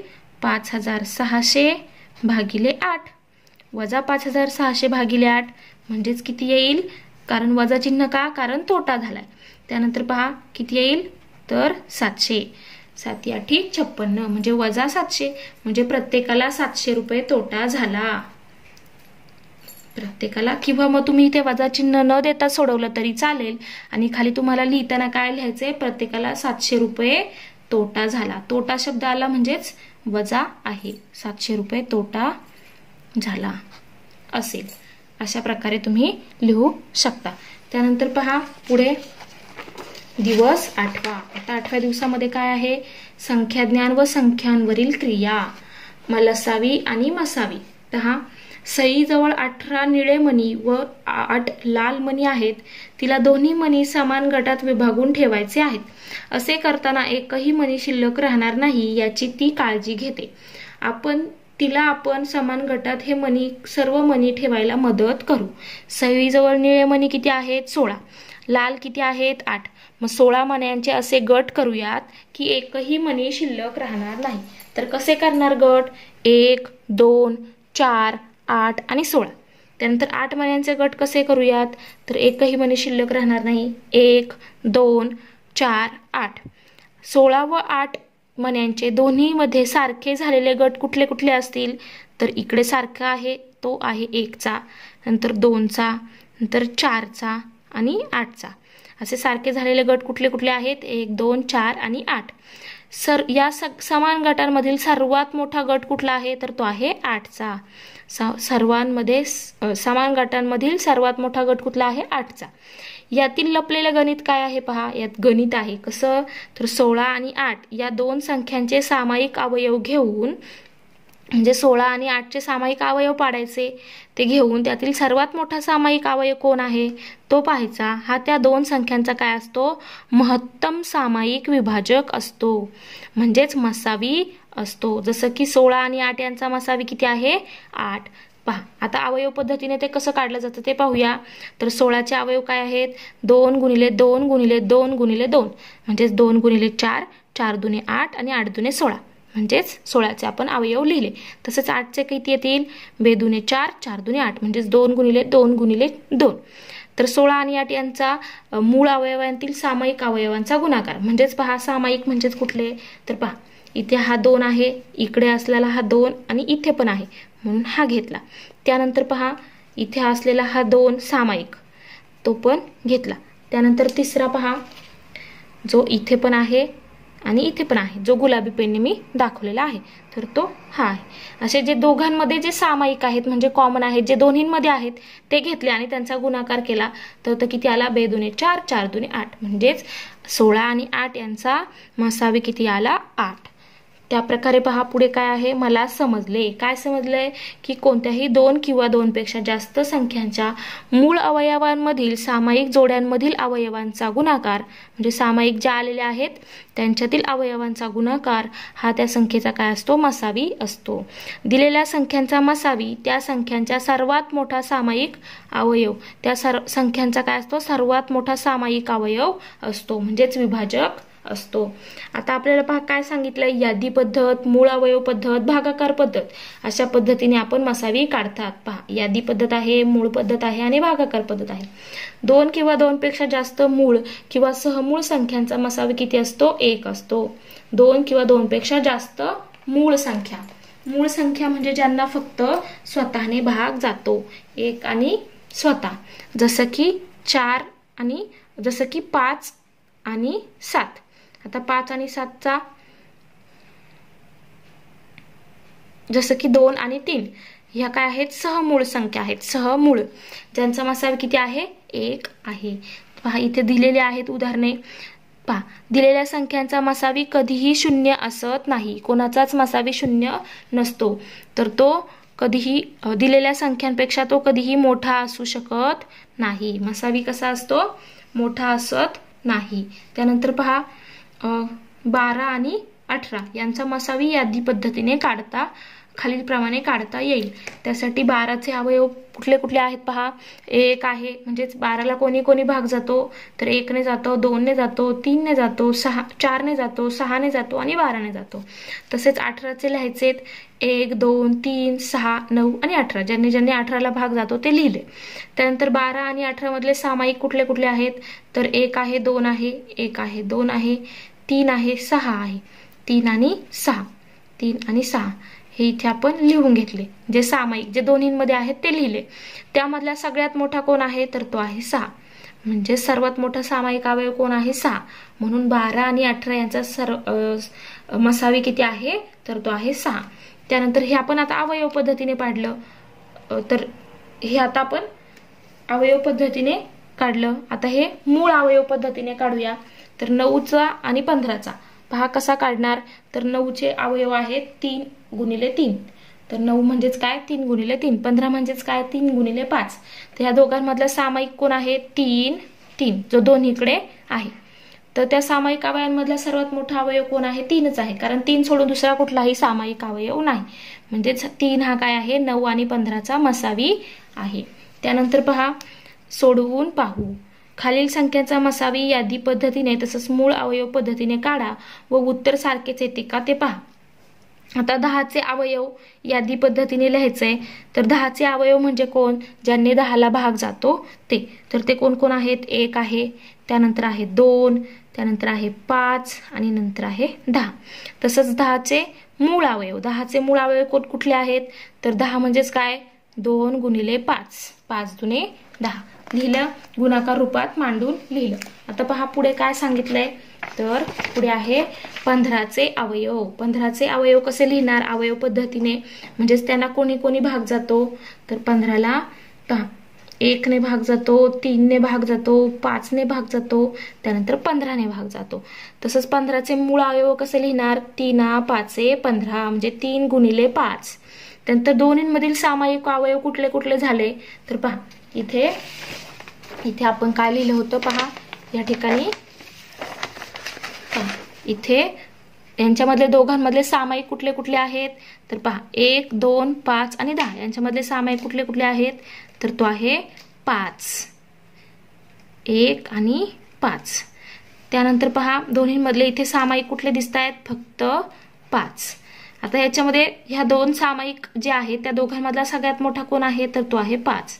याच्यामध्ये सर्वात मोठा कोण आहे, तर 5, कारण याच्यात 5 सोडून दुसरा कुठला नाहीच आहे. पहा यांच्यामध्ये सामायिक होते 1 आणि 5, यांच्यामध्ये सामायिक आहे 5, तर सर्वात मोठा कुठला झाला यांच्यामध्ये 1 आणि 5 मध्ये, तो आहे 5. आणि इथे फक्त 5च आहे, म्हणजेच तोच मोठा असणार. त्यानंतर 10 आणि 15 यांचा मसावी किती झाला, सर्वात मोठा अवयव कोण आहे सामायिक मधला 5, म्हणून यांचा मसावी झाला 5. तसंच इकडे आपल्याला किती मिळालंय 5. दोन्ही पद्धतीने उत्तर सारखे आले का, होय, योग्य ठिकाणी टिक करा, होय होय, दोन्ही ठिकाणी उत्तर सारखेच मिळाले. म्हणजे 10 आणि 15चा मसावी आपल्याला किती मिळाला 5. त्यानंतर पाहूया पुढे, पहा पुढे काय दिलेलं आहे, दिवस 9वा. आता 9व्या दिवसामध्ये काय आहे, पंकज प्रत्येक 6व्या दिवशी पोहायला जातो आणि प्रत्येक 4थ्या दिवशी तबल्याच्या क्लासला जातो. 4थ्या दिवशी तबल्याच्या क्लासला, 6व्या दिवशी पोहायला जातो. आज तो दोन्ही ठिकाणी गेला असेल तर अजून कितव्या दिवशी तो परत पुन्हा दोन्ही ठिकाणी जाईल, अशा प्रकारची गणितं तुम्हाला विचारलेली असतात. तर पहा 6व्या दिवशी पोहायला जातो म्हणजेच काय, पहा बरं काय लक्षात येत आहे, कॅलेंडरची देखील मदत घेऊ शकता. अजून कसे काढता येईल, तर पहा पोहायला जायचे दिवस कुठले कुठले असतील, 6वा असेल, 12वा असेल, 18वा असेल, 24वा असेल, असे सगळे दिवस म्हणजे 6च्या पाड्यात जे असतील ते सगळे 6, 12, 18, 24. त्यानंतर तबल्याच्या क्लासला कधी जातो, 4थ्या दिवशी, म्हणजेच तबल्याच्या क्लासला कधी कधी जाणार, 4था दिवस, 8वा दिवस, 12वा दिवस, 16वा दिवस, असे सगळे 4च्या पाड्यात ते जे आहेत ते सगळे दिवस तो काय जाणार, तबल्याच्या क्लासला जाणार. म्हणजे 4चा पाडा, 4, 8, 12, 16, 24 अशा प्रकारे सगळे. आता ह्या दोन्हींमध्ये पहा व्यवस्थित काळजीपूर्वक 6 आणि 4चा पाडा काळजीपूर्वक पहा. पोहायला आणि तबल्याच्या क्लासला एकाच दिवशी पंकज जाईल असे किती दिवस येतात, तर पहा 6वा आणि 4था म्हणजे वेगवेगळे आहेत. तर 12वा आणि 12वा, इथे पण आहे 12वा आणि इथे पण आहे 12वा. त्यानंतर इथे आहे 24, इथे आहे 24, जे दोघांमध्ये आहेत ते. त्यानुसार पहा काय म्हणतायत, अगोदर तो 12व्या दिवशी दोन्हीकडे जाईल, त्यानंतर 24व्या दिवशी सुद्धा 24 दिवस आणि पुढेही असे अजून दिवस असतील, जसं की आपण पुढे पाडा लिहू शकतो, असे अजून मिळतील. म्हणजे 12, 24, इकडे 48 मिळेल, इकडे 48 मिळेल, अशा प्रकारे.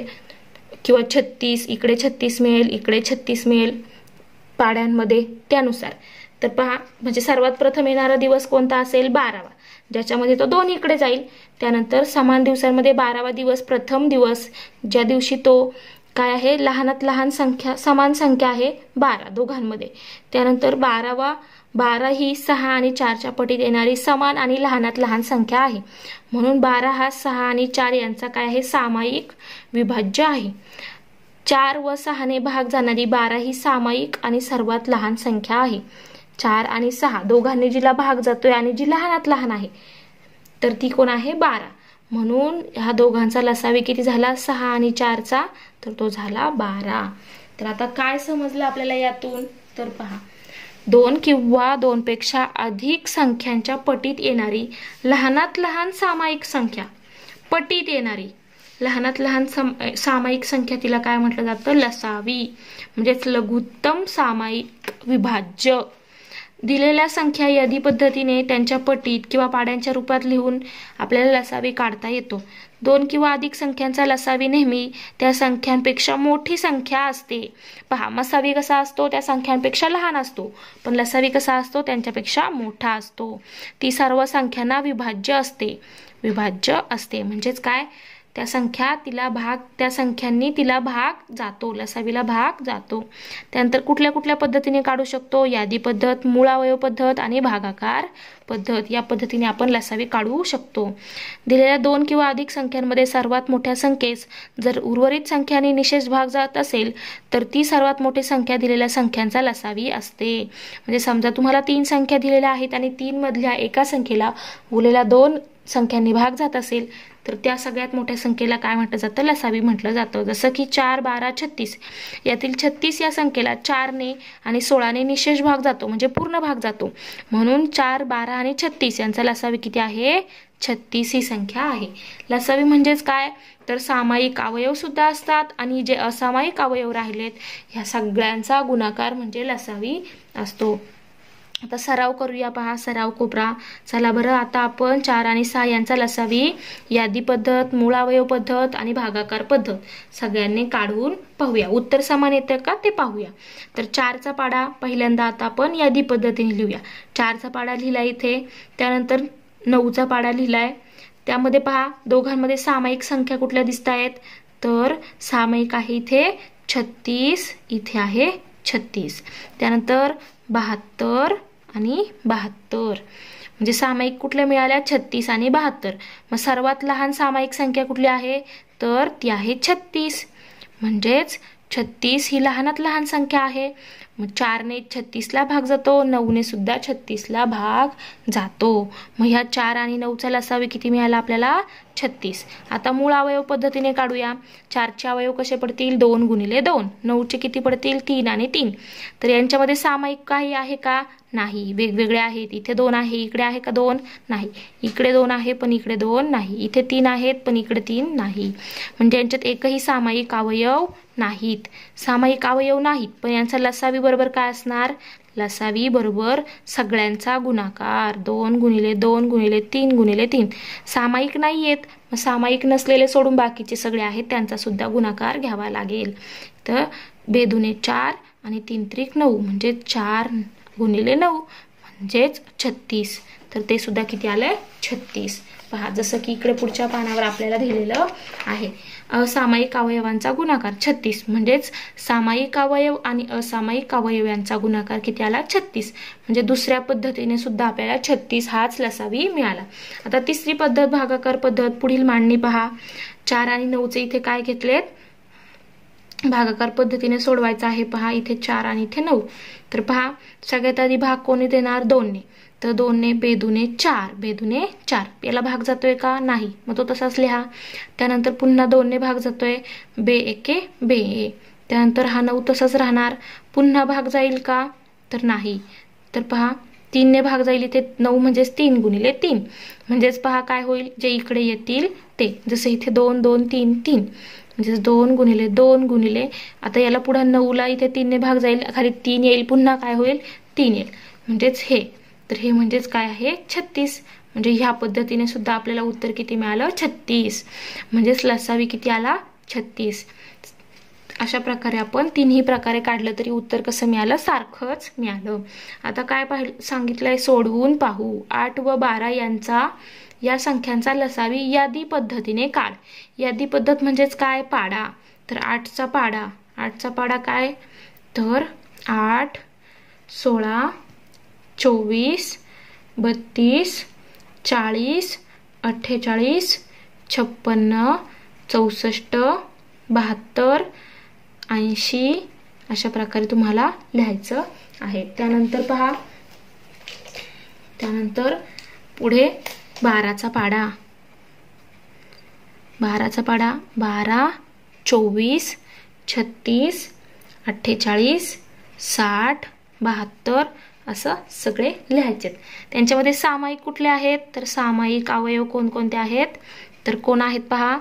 इकडे कोण आहे 24, पहिला मिळाला 24, त्यानंतर 48, त्यानंतर 72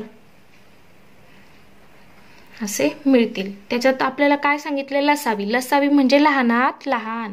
तर याच्यात लहानात लहान कुठला आहे 24. लहानात लहान कोण आहे लहानात लहान सामायिक अवयव कोण आहे 24. म्हणून यांचा लसावी किती झाला तर 24.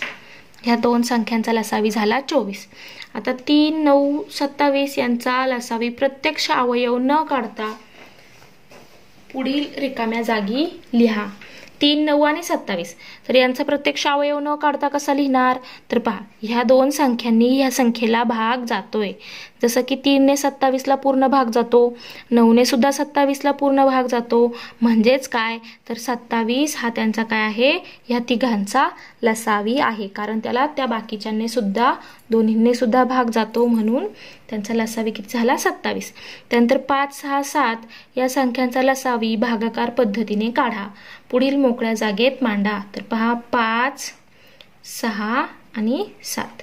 तर पहा यांना भाग जातोय. तर पहिला 2 ने भाग देऊया. 42, 6. त्यानंतर 5 आणि 7 तसेच लिहायचे. पुन्हा आता पहा 3. 3 ने कोणाला भाग जातोय याला. 3 एके 3. 5 आणि 7 तसेच लिहा. पुन्हा 5 ने 2, 3च्या पुढे नंतरची संख्या 5. 5 एके 5. हा 1 आणि हा 7. पुन्हा आता कशाने भाग जाईल 7 ने. 1, 1 आणि 1 अशा प्रकारे लिहिले. तर हे जे आले तिकडे यांचा सगळ्यांचा गुणाकार म्हणजे 2 गुणिले 3 गुणिले 5 गुणिले 7. तर 42, 6 आणि गुणिले 7 5 35. तर किती येत आहे 35 गुणिले 6 म्हणजेच 210. यांचा लसावी किती आला 210. अशा प्रकारे ह्या संख्यांचा आपण लसावी काढला. आता पाहूया पुढे दिवस 10वा. आता 10व्या दिवसामध्ये काय सांगितलंय तर कोन व कोनांच्या जोड्या. खालील चित्रांचे निरीक्षण करा. त्या चित्रांमध्ये निळ्या रेषांनी दाखवलेली आकृती ही कशाची आहे तर ही निळ्या रेषेने दाखवलेली आकृती आहे. तर ही कशाची आहे तर ती आकृती आहे कोनांची. पहा ही एक आहे, ही एक आहे, त्यानंतर ही एक आहे, ही एक आहे. तर पहा या आकृतीला किती भुजा आहेत. भुजा म्हणजे बाजू. बाजू किती आहेत इथे एक इथे, इथे एक इथे, इथे एक इथे. प्रत्येक आकृतीत किती बाजू आहेत तर 2. किती 2. 2 बाजू आहेत. किती शिरोबिंदू आहेत एकच. शिरोबिंदू म्हणजे हा आहे शिरोबिंदू. पहा हे आहेत शिरोबिंदू. तर शिरोबिंदू किती आहे 1. सामायिक बिंदू असणाऱ्या 2 किरणांनी जी आकृती तयार होते. पहा सामायिक बिंदू असणाऱ्या 2 किरणांनी जी आकृती तयार होते त्यास आपण कोन असे म्हणतो. पहा सामायिक बिंदू कुठला आहे हा. 2 किरण म्हणजे हा एक किरण आणि हा एक किरण त्यांना आपण काय म्हणतो कोन असे म्हणतो. मग चित्रात निळ्या रेषाने दाखवलेली आकृती कशाची आहे कोनाची. म्हणजे हे सगळे कोन आहेत.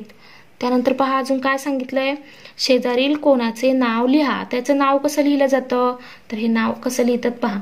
तर कोन PQR कुठल्या प्रकारे लिहू शकतो आपण.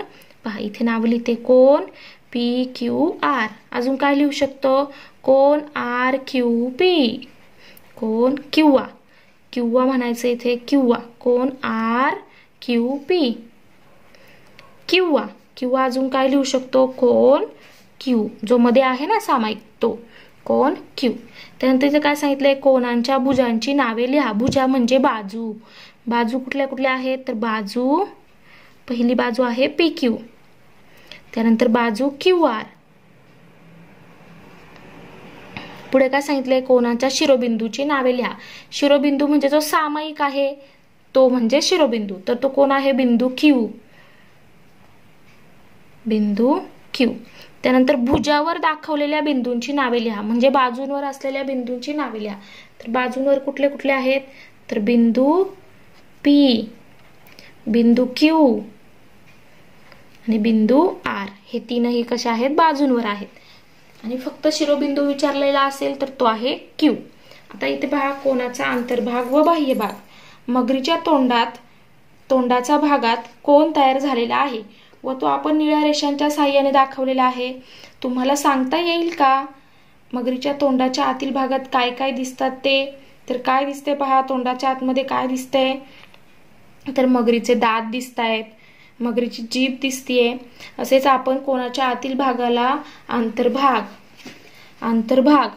तोंडाचा आतला जो भाग आहे त्याला आपण काय म्हणणार, अंतर्भाग. व बाहेरील जो भाग आहे मगरीचा इथे त्याला आपण काय म्हणतो, बाह्य भाग म्हणतो. म्हणजे कोणाचा अंतर्भाग व बाह्य भाग वगळल्यास पहा, आतला भाग वगळला आणि बाहेरचा भाग वगळला तर आपल्याला काय मिळतं, फक्त कोणाच्या भुजा मिळतात. म्हणजे ह्या बाजू मिळतात, ही बाजू आणि ही बाजू. वगळले म्हणजे सोडून, तर ते भाग सोडून काय मिळतं, फक्त कोण मिळतो. भुजांवरील भाग असतो तो. त्यानंतर पहा शेजारील आकृतीमध्ये प्रतलातील कोणांच्या भुजांवरील बिंदूं व्यतिरिक्त असलेले बिंदू पी, यल आणि आर हे भुजांवर आहेत का? पी, यल आणि आर नाही, तर हे बाहेर आहेत. पण ते कशा आहेत, ह्या कोण XYZ च्या आतमध्ये आहेत, म्हणजेच अंतर्भागात आहेत. तर याला अंतर्भाग म्हटलं जातं. हा जो आतमध्ये आहे हा अंतर्भाग, आणि हे तीन बिंदू ह्या अंतर्भागावर आहेत. तसंच पहा प्रतलात जे बिंदू कोणाच्या भुजांवर नाहीत पण कोणाच्या अंतर्भागात पण नाहीयेत असे कुठले आहेत, M, C आणि V हे जे बिंदू आहेत हे कोणाच्या बाहेर आहेत आणि बाहेरच्या बाजूने आहेत. म्हणून हे यांना काय म्हटलं जातं, बाह्य बिंदू. म्हणजे हा बाह्य बिंदूंचा संच आहे, बाह्य भागातील बिंदूंचा संच. कुठले कुठले बिंदू, M, C आणि V. आता खाली पहा सराव कोपरा. आकृतीचे निरीक्षण करा. कोण ABC चे अंतर्भाग, बाह्य भाग व कोणांच्या भुजांवरील बिंदूंची नावे लिहा. तर अंतर्भागातील बिंदू कुठले कुठले आहेत, आतल्या भागातले. कोण Bच्या आतल्या भागातले कोण आहेत, बिंदू R, त्यानंतर बिंदू W, त्यानंतर बिंदू U, बिंदू Q, हे सगळे काय आहेत, आतमध्ये आहेत. तरी ते सगळ्यांना बिंदू म्हणायचं आहे. त्यानंतर बाह्य भागातील बिंदूंची नावे कुठली आहेत, तर तो आहे N, बिंदू N, त्यानंतर बिंदू X, त्यानंतर बिंदू V, त्यानंतर बिंदू T. आता पहा कोणांच्या भुजांवरील बिंदूंची नावे. भुजावरती कोण कोण आहे, A आहे, कारण हा कोणावर आहे पहा, बिंदू A, त्यानंतर बिंदू Y, त्यानंतर बिंदू B, त्यानंतर बिंदू G, बिंदू C. हे काय आहेत, कोणांवर असलेले, कोणांच्या बाजूंवर असलेले म्हणजे भुजांवर असलेले बिंदू आहेत. त्यानंतर पहा पुढे काय सांगितलंय, दिवस 11वा. आता 11व्या दिवसात काय आहे, कोणांच्या जोड्या. तर पहा संलग्न कोन म्हणजेच लगतचे कोन, ऍडजेसंट अँगल्स. शेजारची आकृती पहा, कोन LMO व कोन MNO, MNN या कोनांची किरण MO ही सामायिक भुजा आहे. ही काय आहे, या दोघांची, हे दोघं काय आहेत, शेजारी शेजारी आहेत. या दोघांची ही काय आहे, सामायिक भुजा आहे, म्हणजे सामायिक भिंत आहे. म्हणजे दोघं शेजारी शेजारी आहे आणि त्यांची एक भिंत कशी आहे, त्या दोन्ही घरांची सारखी आहे.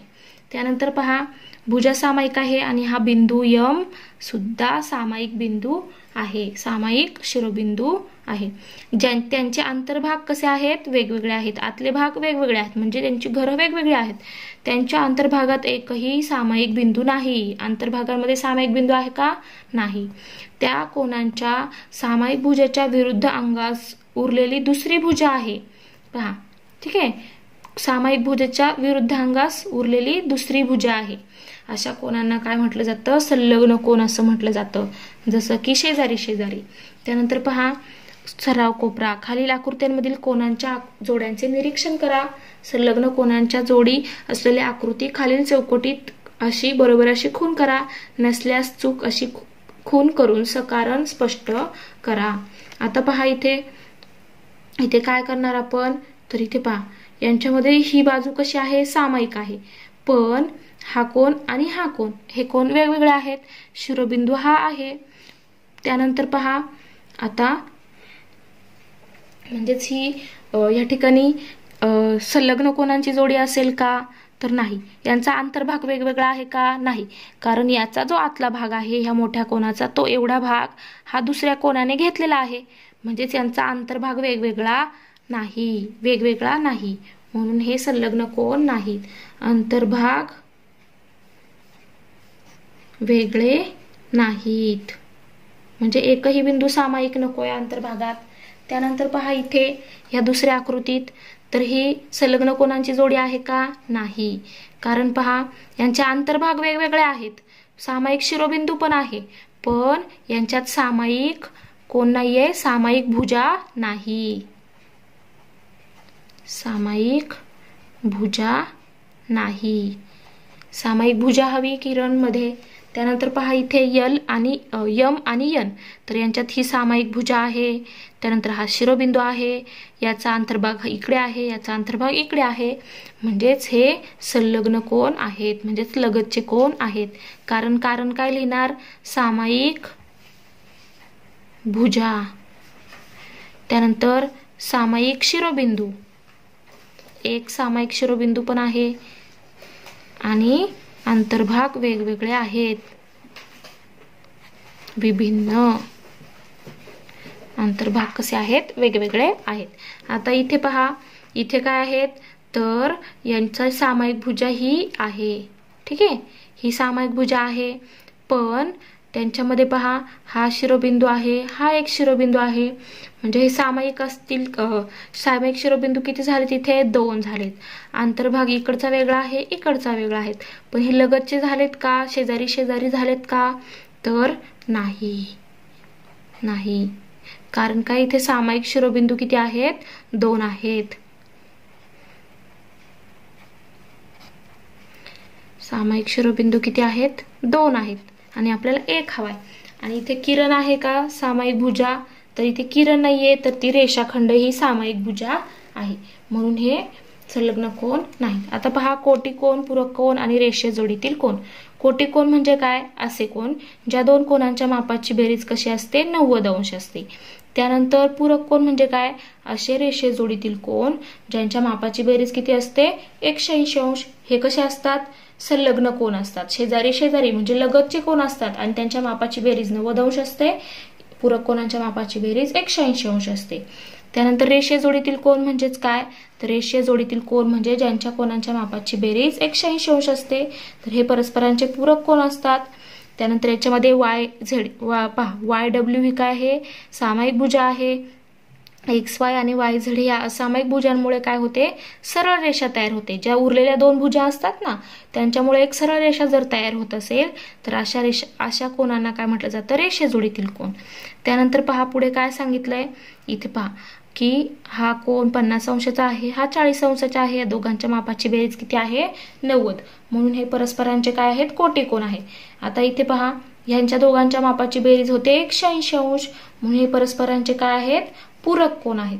तसं इथे पहा कोन इथे ए बी डी म्हणजे हा कोन आणि हा कोन, हे काय आहे? रेषीय जोडीतील कोन आहेत. इथे हे 2 रेषीय जोडीतील कोन आहे, कारण यांच्या मापाची बेरीज होते 180 अंश, आणि ह्या बिंदूंमुळे इथे सरळ रेषा तयार होते.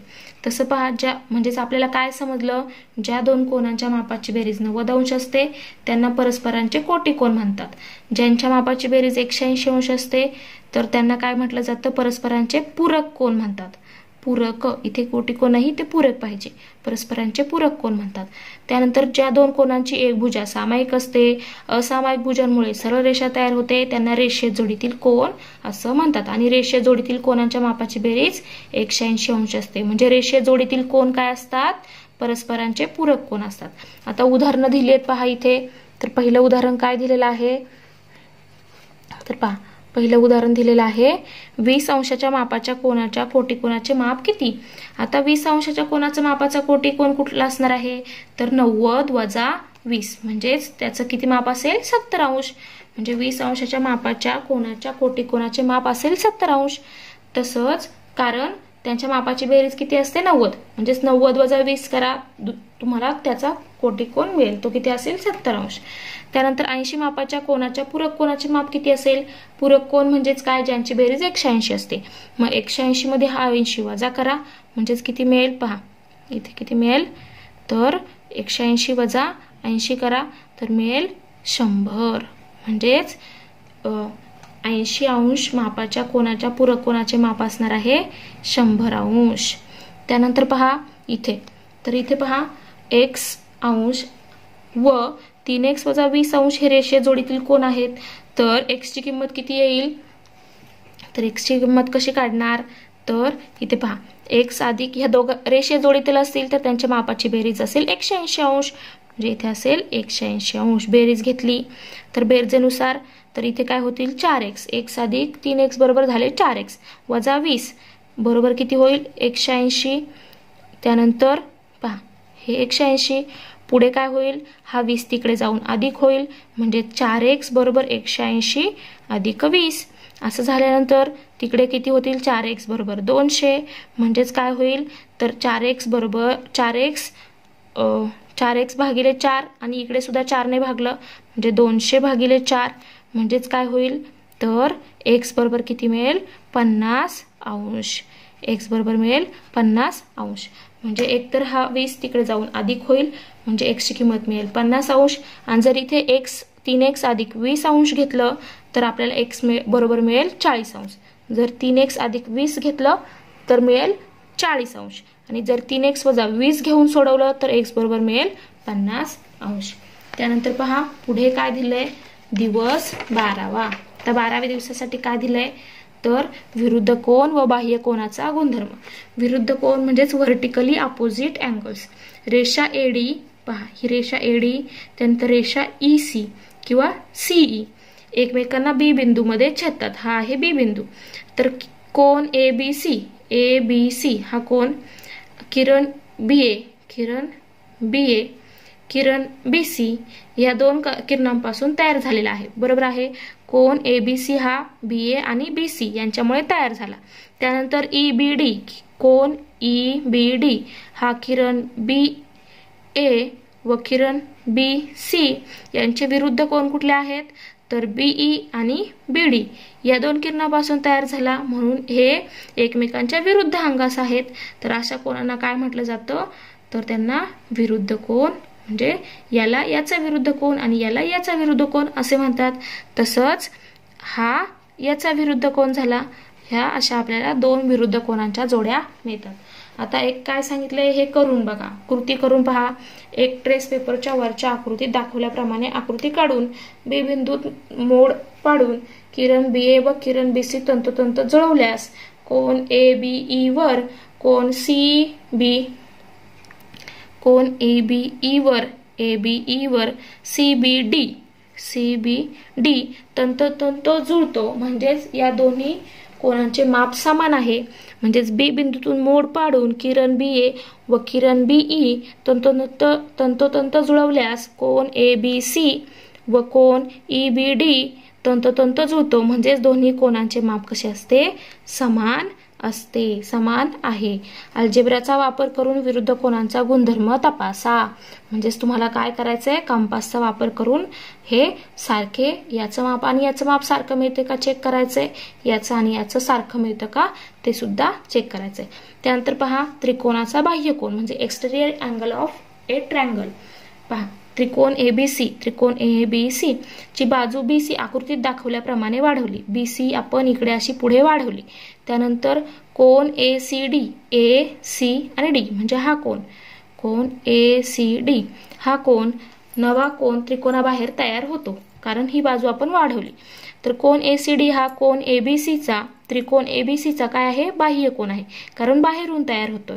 त्यानंतर पहा कोन ACD व कोन ACD व कोन ACB हे काय आहेत, हा कोन आणि हा कोन काय आहे, तर हे रेषीय जोडीतील कोन आहे, रेषीय जोडीतील कोनांची जोडी, कारण ही काय होते, सरळ रेषा तयार होते. त्यानंतर पहा कोन PAB व कोन QBC हे सुद्धा काय आहेत, हा सुद्धा काय आहे, बाह्य कोन आहे आणि हा सुद्धा काय आहे, बाह्य कोन आहे. जर आपण शिरोबिंदूपासून पुढे जाणारी रेषा बाहेर वाढवली तर तिथे आपल्याला बाह्य कोन मिळतात. पहा, म्हणजेच काय, ज्या दोन किरणांनी कोन तयार झाला त्यांच्या विरुद्ध किरणांनी तयार झालेला कोन पहिल्या कोनाच्या विरुद्ध कोन असतो. जसं की आपण इकडे पाहिलं वरती. त्यानंतर दोन रेषांनी एकमेकींना छेदले असता होणाऱ्या परस्पर विरुद्ध कोनांची मापे कशी असतात, सारखी असतात. हे आपण मगाशी पाहिलं.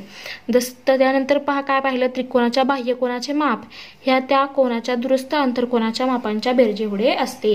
म्हणजेच पहा, हे जे माप आहे हे माप किती असतं, तर याची अधिक याची बेरीज केली की ते मिळतं. त्याला काय म्हटलं जातं, त्रिकोणाच्या कोनांच्या दुरुस्त अंतरकोनांच्या मापाचे गुणधर्म. तर आता सराव करूया. पहा, सराव कोपरा. शेजारील आकृतीत x अंश, y अंश आणि z अंशच्या किमती काढा. म्हणजे x, y, z च्या किमती आपल्याला काढायच्या. आता ह्या दोन रेषा आणि छेदनबिंदू आहे इथे मध्ये. तर पहा, इथे आपल्याला हा दिलेला आहे 40 अंश. तर यांना आपण नावं देऊया. हा आहे P, इथे समजा म्हणूया M आहे. त्यानंतर इथे आहे Q, इथे आहे R आणि इथे आहे S. आता आपल्याला सोडवायचंय. तर कोन PMR किती आहे, 40 अंश. कोन PMR आपल्याला दिलाय 40 अंश.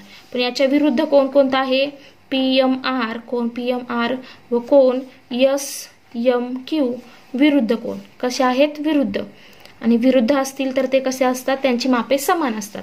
म्हणून कोन SMQ बरोबर किती आहे, y अंश बरोबर किती असणार आहे, 40 अंश. म्हणजे y ची किंमत मिळाली 40.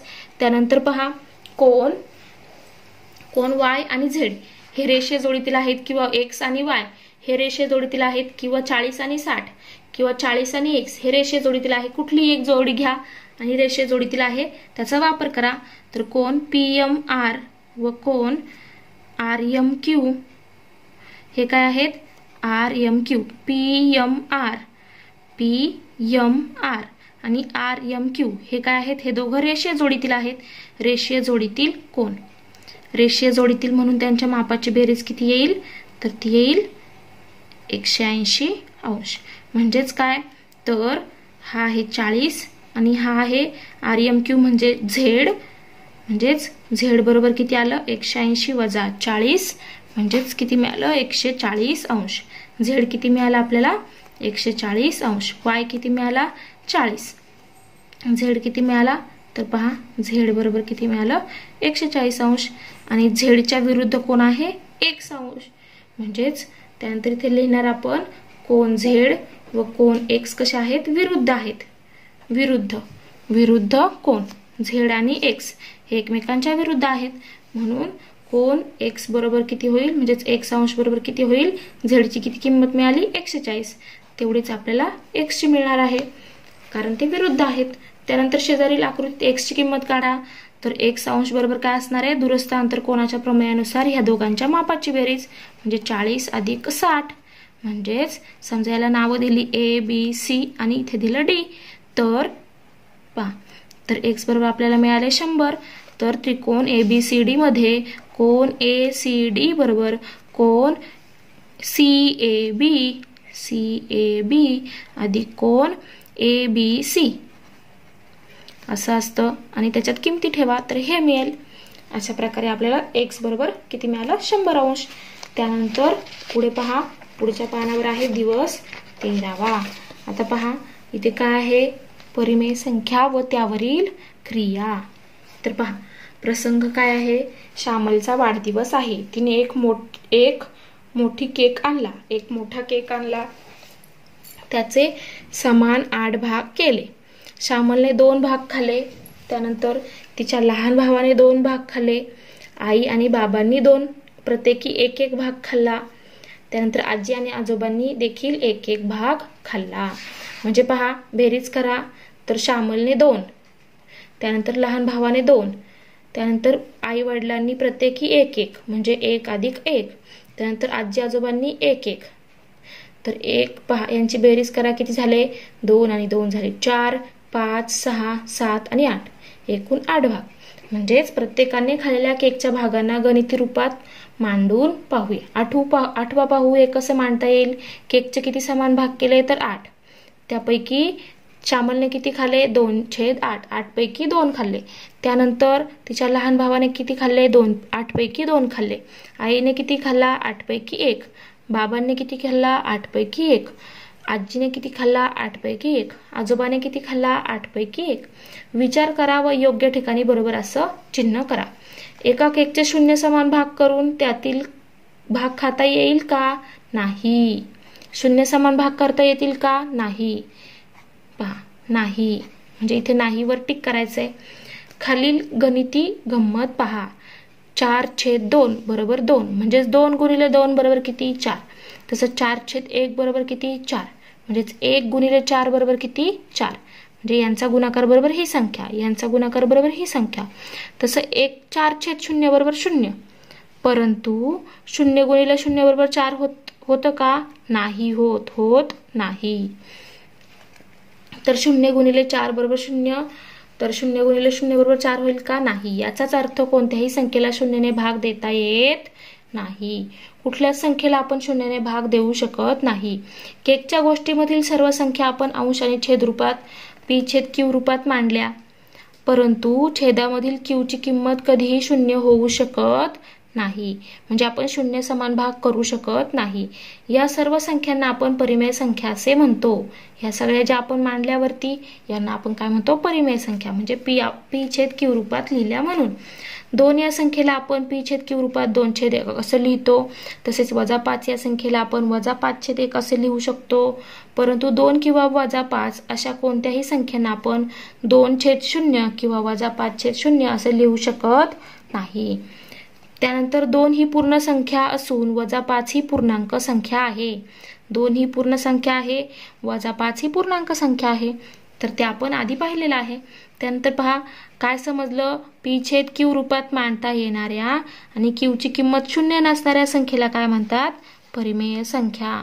त्यानंतर सर्व नैसर्गिक संख्या, पूर्ण संख्या, पूर्णांक संख्या दशांश रूपातील p/q रूपात मांडता येतात. म्हणजे नैसर्गिक, पूर्ण आणि पूर्णांक संख्या आपण p/q रूपात लिहू शकतो. फक्त कोण? तर फक्त त्यांचा छेद 0 असत नाही. त्यानंतर पहा सर्व अपूर्णांक हे परिमेय संख्या असतात. म्हणजे सगळे अपूर्णांक कसे असतात? परिमेय असतात. परंतु सर्व परिमेय अपूर्णांक असतीलच असे नाही. त्यानंतर पहा अपूर्णांक संख्या केव्हाही ऋण असत नाही. अपूर्णांक ही नेहमी धन असते. तर परिमेय संख्या या धन किंवा ऋण असू शकतात. परिमेय कशा असतात? धन पण असतात आणि ऋण पण असतात. पण अपूर्णांक ऋण नसतात, फक्त धन असतात. आता सराव कोपरा पहा. ती सर्व परिमेय संख्यांची उदाहरणे आहेत. पुढील उदाहरणे अभ्यासा. तर पुढील उदाहरणे 9/7, -9/7, 0/8, 6, त्यानंतर 12, -18, 2.1 ही काय आहेत? परिमेय संख्या आहेत. त्यानंतर परिमेय संख्या नसलेले कुठले आहेत? 8/0. ज्यांच्या छेदाला 0 आहेत तर ते परिमेय नसतात. त्यानंतर पहा अपूर्णांक नसलेले कुठले असतात? ऋण नसतात. अपूर्णांक कधीच ऋण नसतात. म्हणजे -5/4 ऋण आहे, अपूर्णांक आहे का? नाही. त्यानंतर 9/0 छेदाला 0 असलेली नसते, अपूर्णांक नसते. त्यानंतर 12/3 ही अपूर्णांक आहे का? नाही, कारण हिला 3 ने पूर्ण भाग जाईल आणि ती होईल 4. त्यानंतर पहा सोडवून पाहू. खालील सारणीत योग्य ठिकाणी बरोबर अशी खूण करा. पहा काय दिलेलं आहे. तर पहा संख्या दिलेल्या आहेत. तर यातली संख्या परिमेय कोणत्या आहेत, अपरिमेय कोणत्या आहेत, जिथं योग्य ठिकाणी आपल्याला बरोबर चिन्ह द्यायचंय. तर 12 ही परिमेय संख्या आहे का? आहे, कारण 12/1 ह्या रूपात आपण ती लिहू शकतो. त्यानंतर -7/9 आहे, परिमेय संख्या आहे. त्यानंतर 17/0 नाही, कारण याच्या छेदाला 0 आहे म्हणून ही परिमेय नाही. त्यानंतर 8/9 आहे. त्यानंतर आता परिमेय नसलेली कुठली आहे? तर हिच्या छेदाला 0 आहे म्हणून ही परिमेय नाही, म्हणून ही. त्यानंतर अपूर्णांक कुठले आहेत याच्यामध्ये? तर अपूर्णांक आहे 8/9, कारण अपूर्णांक ऋण नसतात म्हणजे ही नाहीये. त्यानंतर ही सुद्धा अपूर्णांक नाहीये. 17/0 याच्या छेदाला 0 आहे म्हणजे ही सुद्धा अपूर्णांक नाही. फक्त अपूर्णांक कोण आहे? 8/9. त्यानंतर अपूर्णांक नाहीत असली संख्या कुठली आहेत? तर अपूर्णांक नसलेली आहे 12. त्यानंतर -7/9 आणि 17/0 ह्या अपूर्णांक नाहीत. त्यानंतर पुढे दिवस 14वा. आता 14व्या दिवसामध्ये काय दिलेलं आहे? तर परिमेय संख्या व त्यावरील क्रिया म्हणजे बेरीज आणि वजाबाकी. नांदेड ते पुणे प्रवास आयुषने 2 टप्प्यात पूर्ण केला. प्रवासाचा 2/3 भाग काल आणि उर्वरित 4/3 भाग आज पूर्ण केला. तर एकूण किती भाग प्रवास आयुषने पूर्ण केला सांगा पाहू. तर पहा, पहिल्यांदा त्याने किती केला 2/6, नंतर किती केला राहिलेला 4/6. म्हणजे एकूण किती भाग पूर्ण केला त्याने, पूर्ण भाग त्याने म्हणजे पूर्ण प्रवास त्याने पूर्ण केला. किती टप्प्यांमध्ये 2 टप्प्यांमध्ये. एकूण प्रवास कसा काढणार आपण, तर 2/6 अधिक 4/6 म्हणजे 6/6 म्हणजे त्याने पूर्ण प्रवास केला. तसं दुसरा प्रसंग पहा, सूरजने 5/2 किलो साखर विकत घेतली तर सोहेलने 7/3 किलो साखर विकत घेतली. दोघांनी मिळून एकूण किती साखर खरेदी केली, तर पहिल्याने केली 5/2, दुसऱ्याने केली 7/3. तर दोघांनी मिळून किती झाली 5/2 अधिक 7/3. आता अशा वेळेस काय करायचं, तर 5/2ला दुसऱ्याच्या छेदाने गुणायचं आणि 7/3ला त्याच्या आधीच्या संख्येच्या छेदाने गुणायचं आणि त्यांची नंतर बेरीज घ्यायची. तर 15/6 अधिक 14/6 म्हणजे छेद समान करून घेतले, म्हणजेच लसावी घेतला 2 आणि 3चा.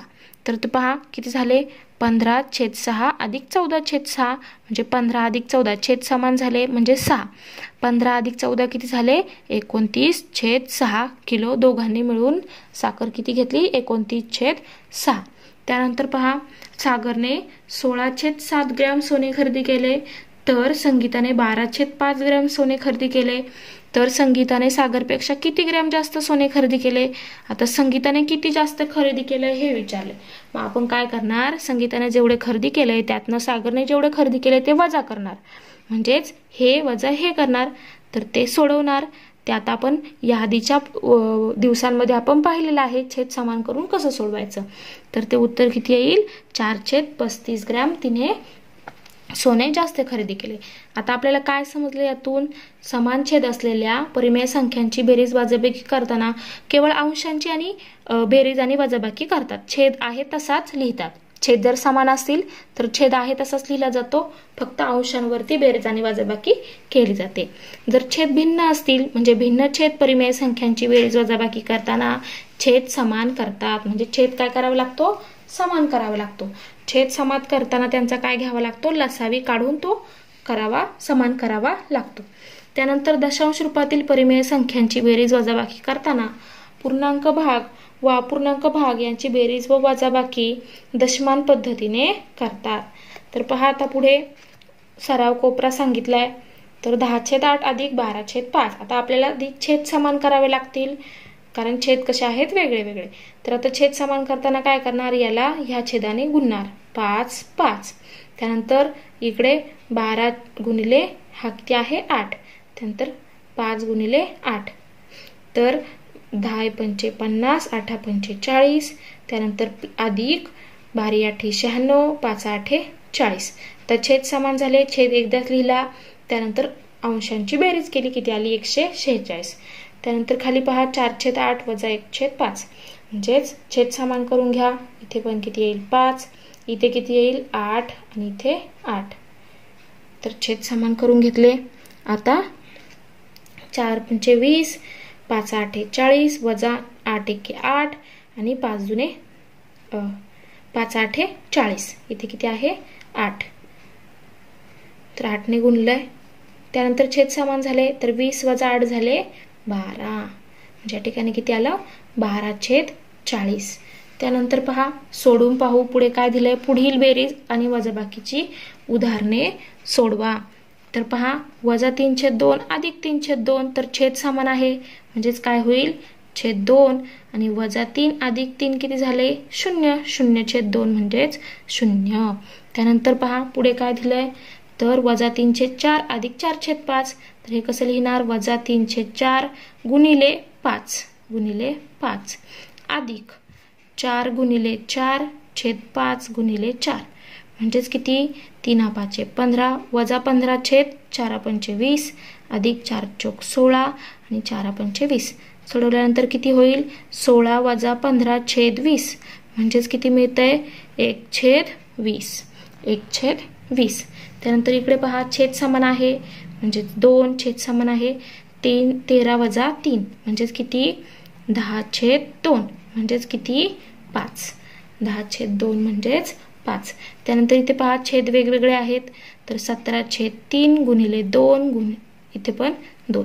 त्यानंतर वजा 5 गुणिले 3 छेद 2 गुणिले 3 इथे असं लिहा. त्यानंतर इथे किती येते पहा 17 दुने 34 3 दुने 6 वजा 3 5 15 आणि 3 दुने 6 तर हे किती येत आहे 17 दुने 34 आणि वजा 15 तर किती येत आहेत 15 आणि 4 19 19/6 तर 19 आणि 15 किती झाले 34 म्हणजेच 19/6 याचं उत्तर किती आलं 19/6. अशा प्रकारे आपण दिवस 14व्या पर्यंत सगळे पाठ सगळे घटक आपण व्यवस्थित सोडवून घेतलेले आहेत. आता या पुढच्या लेक्चरमध्ये म्हणजे या पुढच्या व्हिडिओमध्ये आपण ही जी सराव चाचणी क्रमांक 1 आहे म्हणजेच दिवस 15वा आहे ती व्यवस्थित अगदी सोडवून घेणार आहोत. त्यावरती एक सेपरेट व्हिडिओ असेल. त्यानंतर दिवस क्रमांक 16 पासून पुढची एक व्हिडिओ असेल. तर तुम्हाला आमची व्हिडिओ कशी वाटली हे खाली कमेंट बॉक्समध्ये नक्की कळवा. बाकीच्याही विषयांच्या तुम्हाला या ठिकाणी व्हिडिओ मिळतील लवकरात लवकर मिळतील. त्यासाठी चॅनलला सबस्क्राईब करा. शेजारी असणाऱ्या बेल आयकॉनवर क्लिक करा. लाईक करा शेअर करा आणि शेवटपर्यंत व्हिडिओ पाहिल्याबद्दल थँक्यू.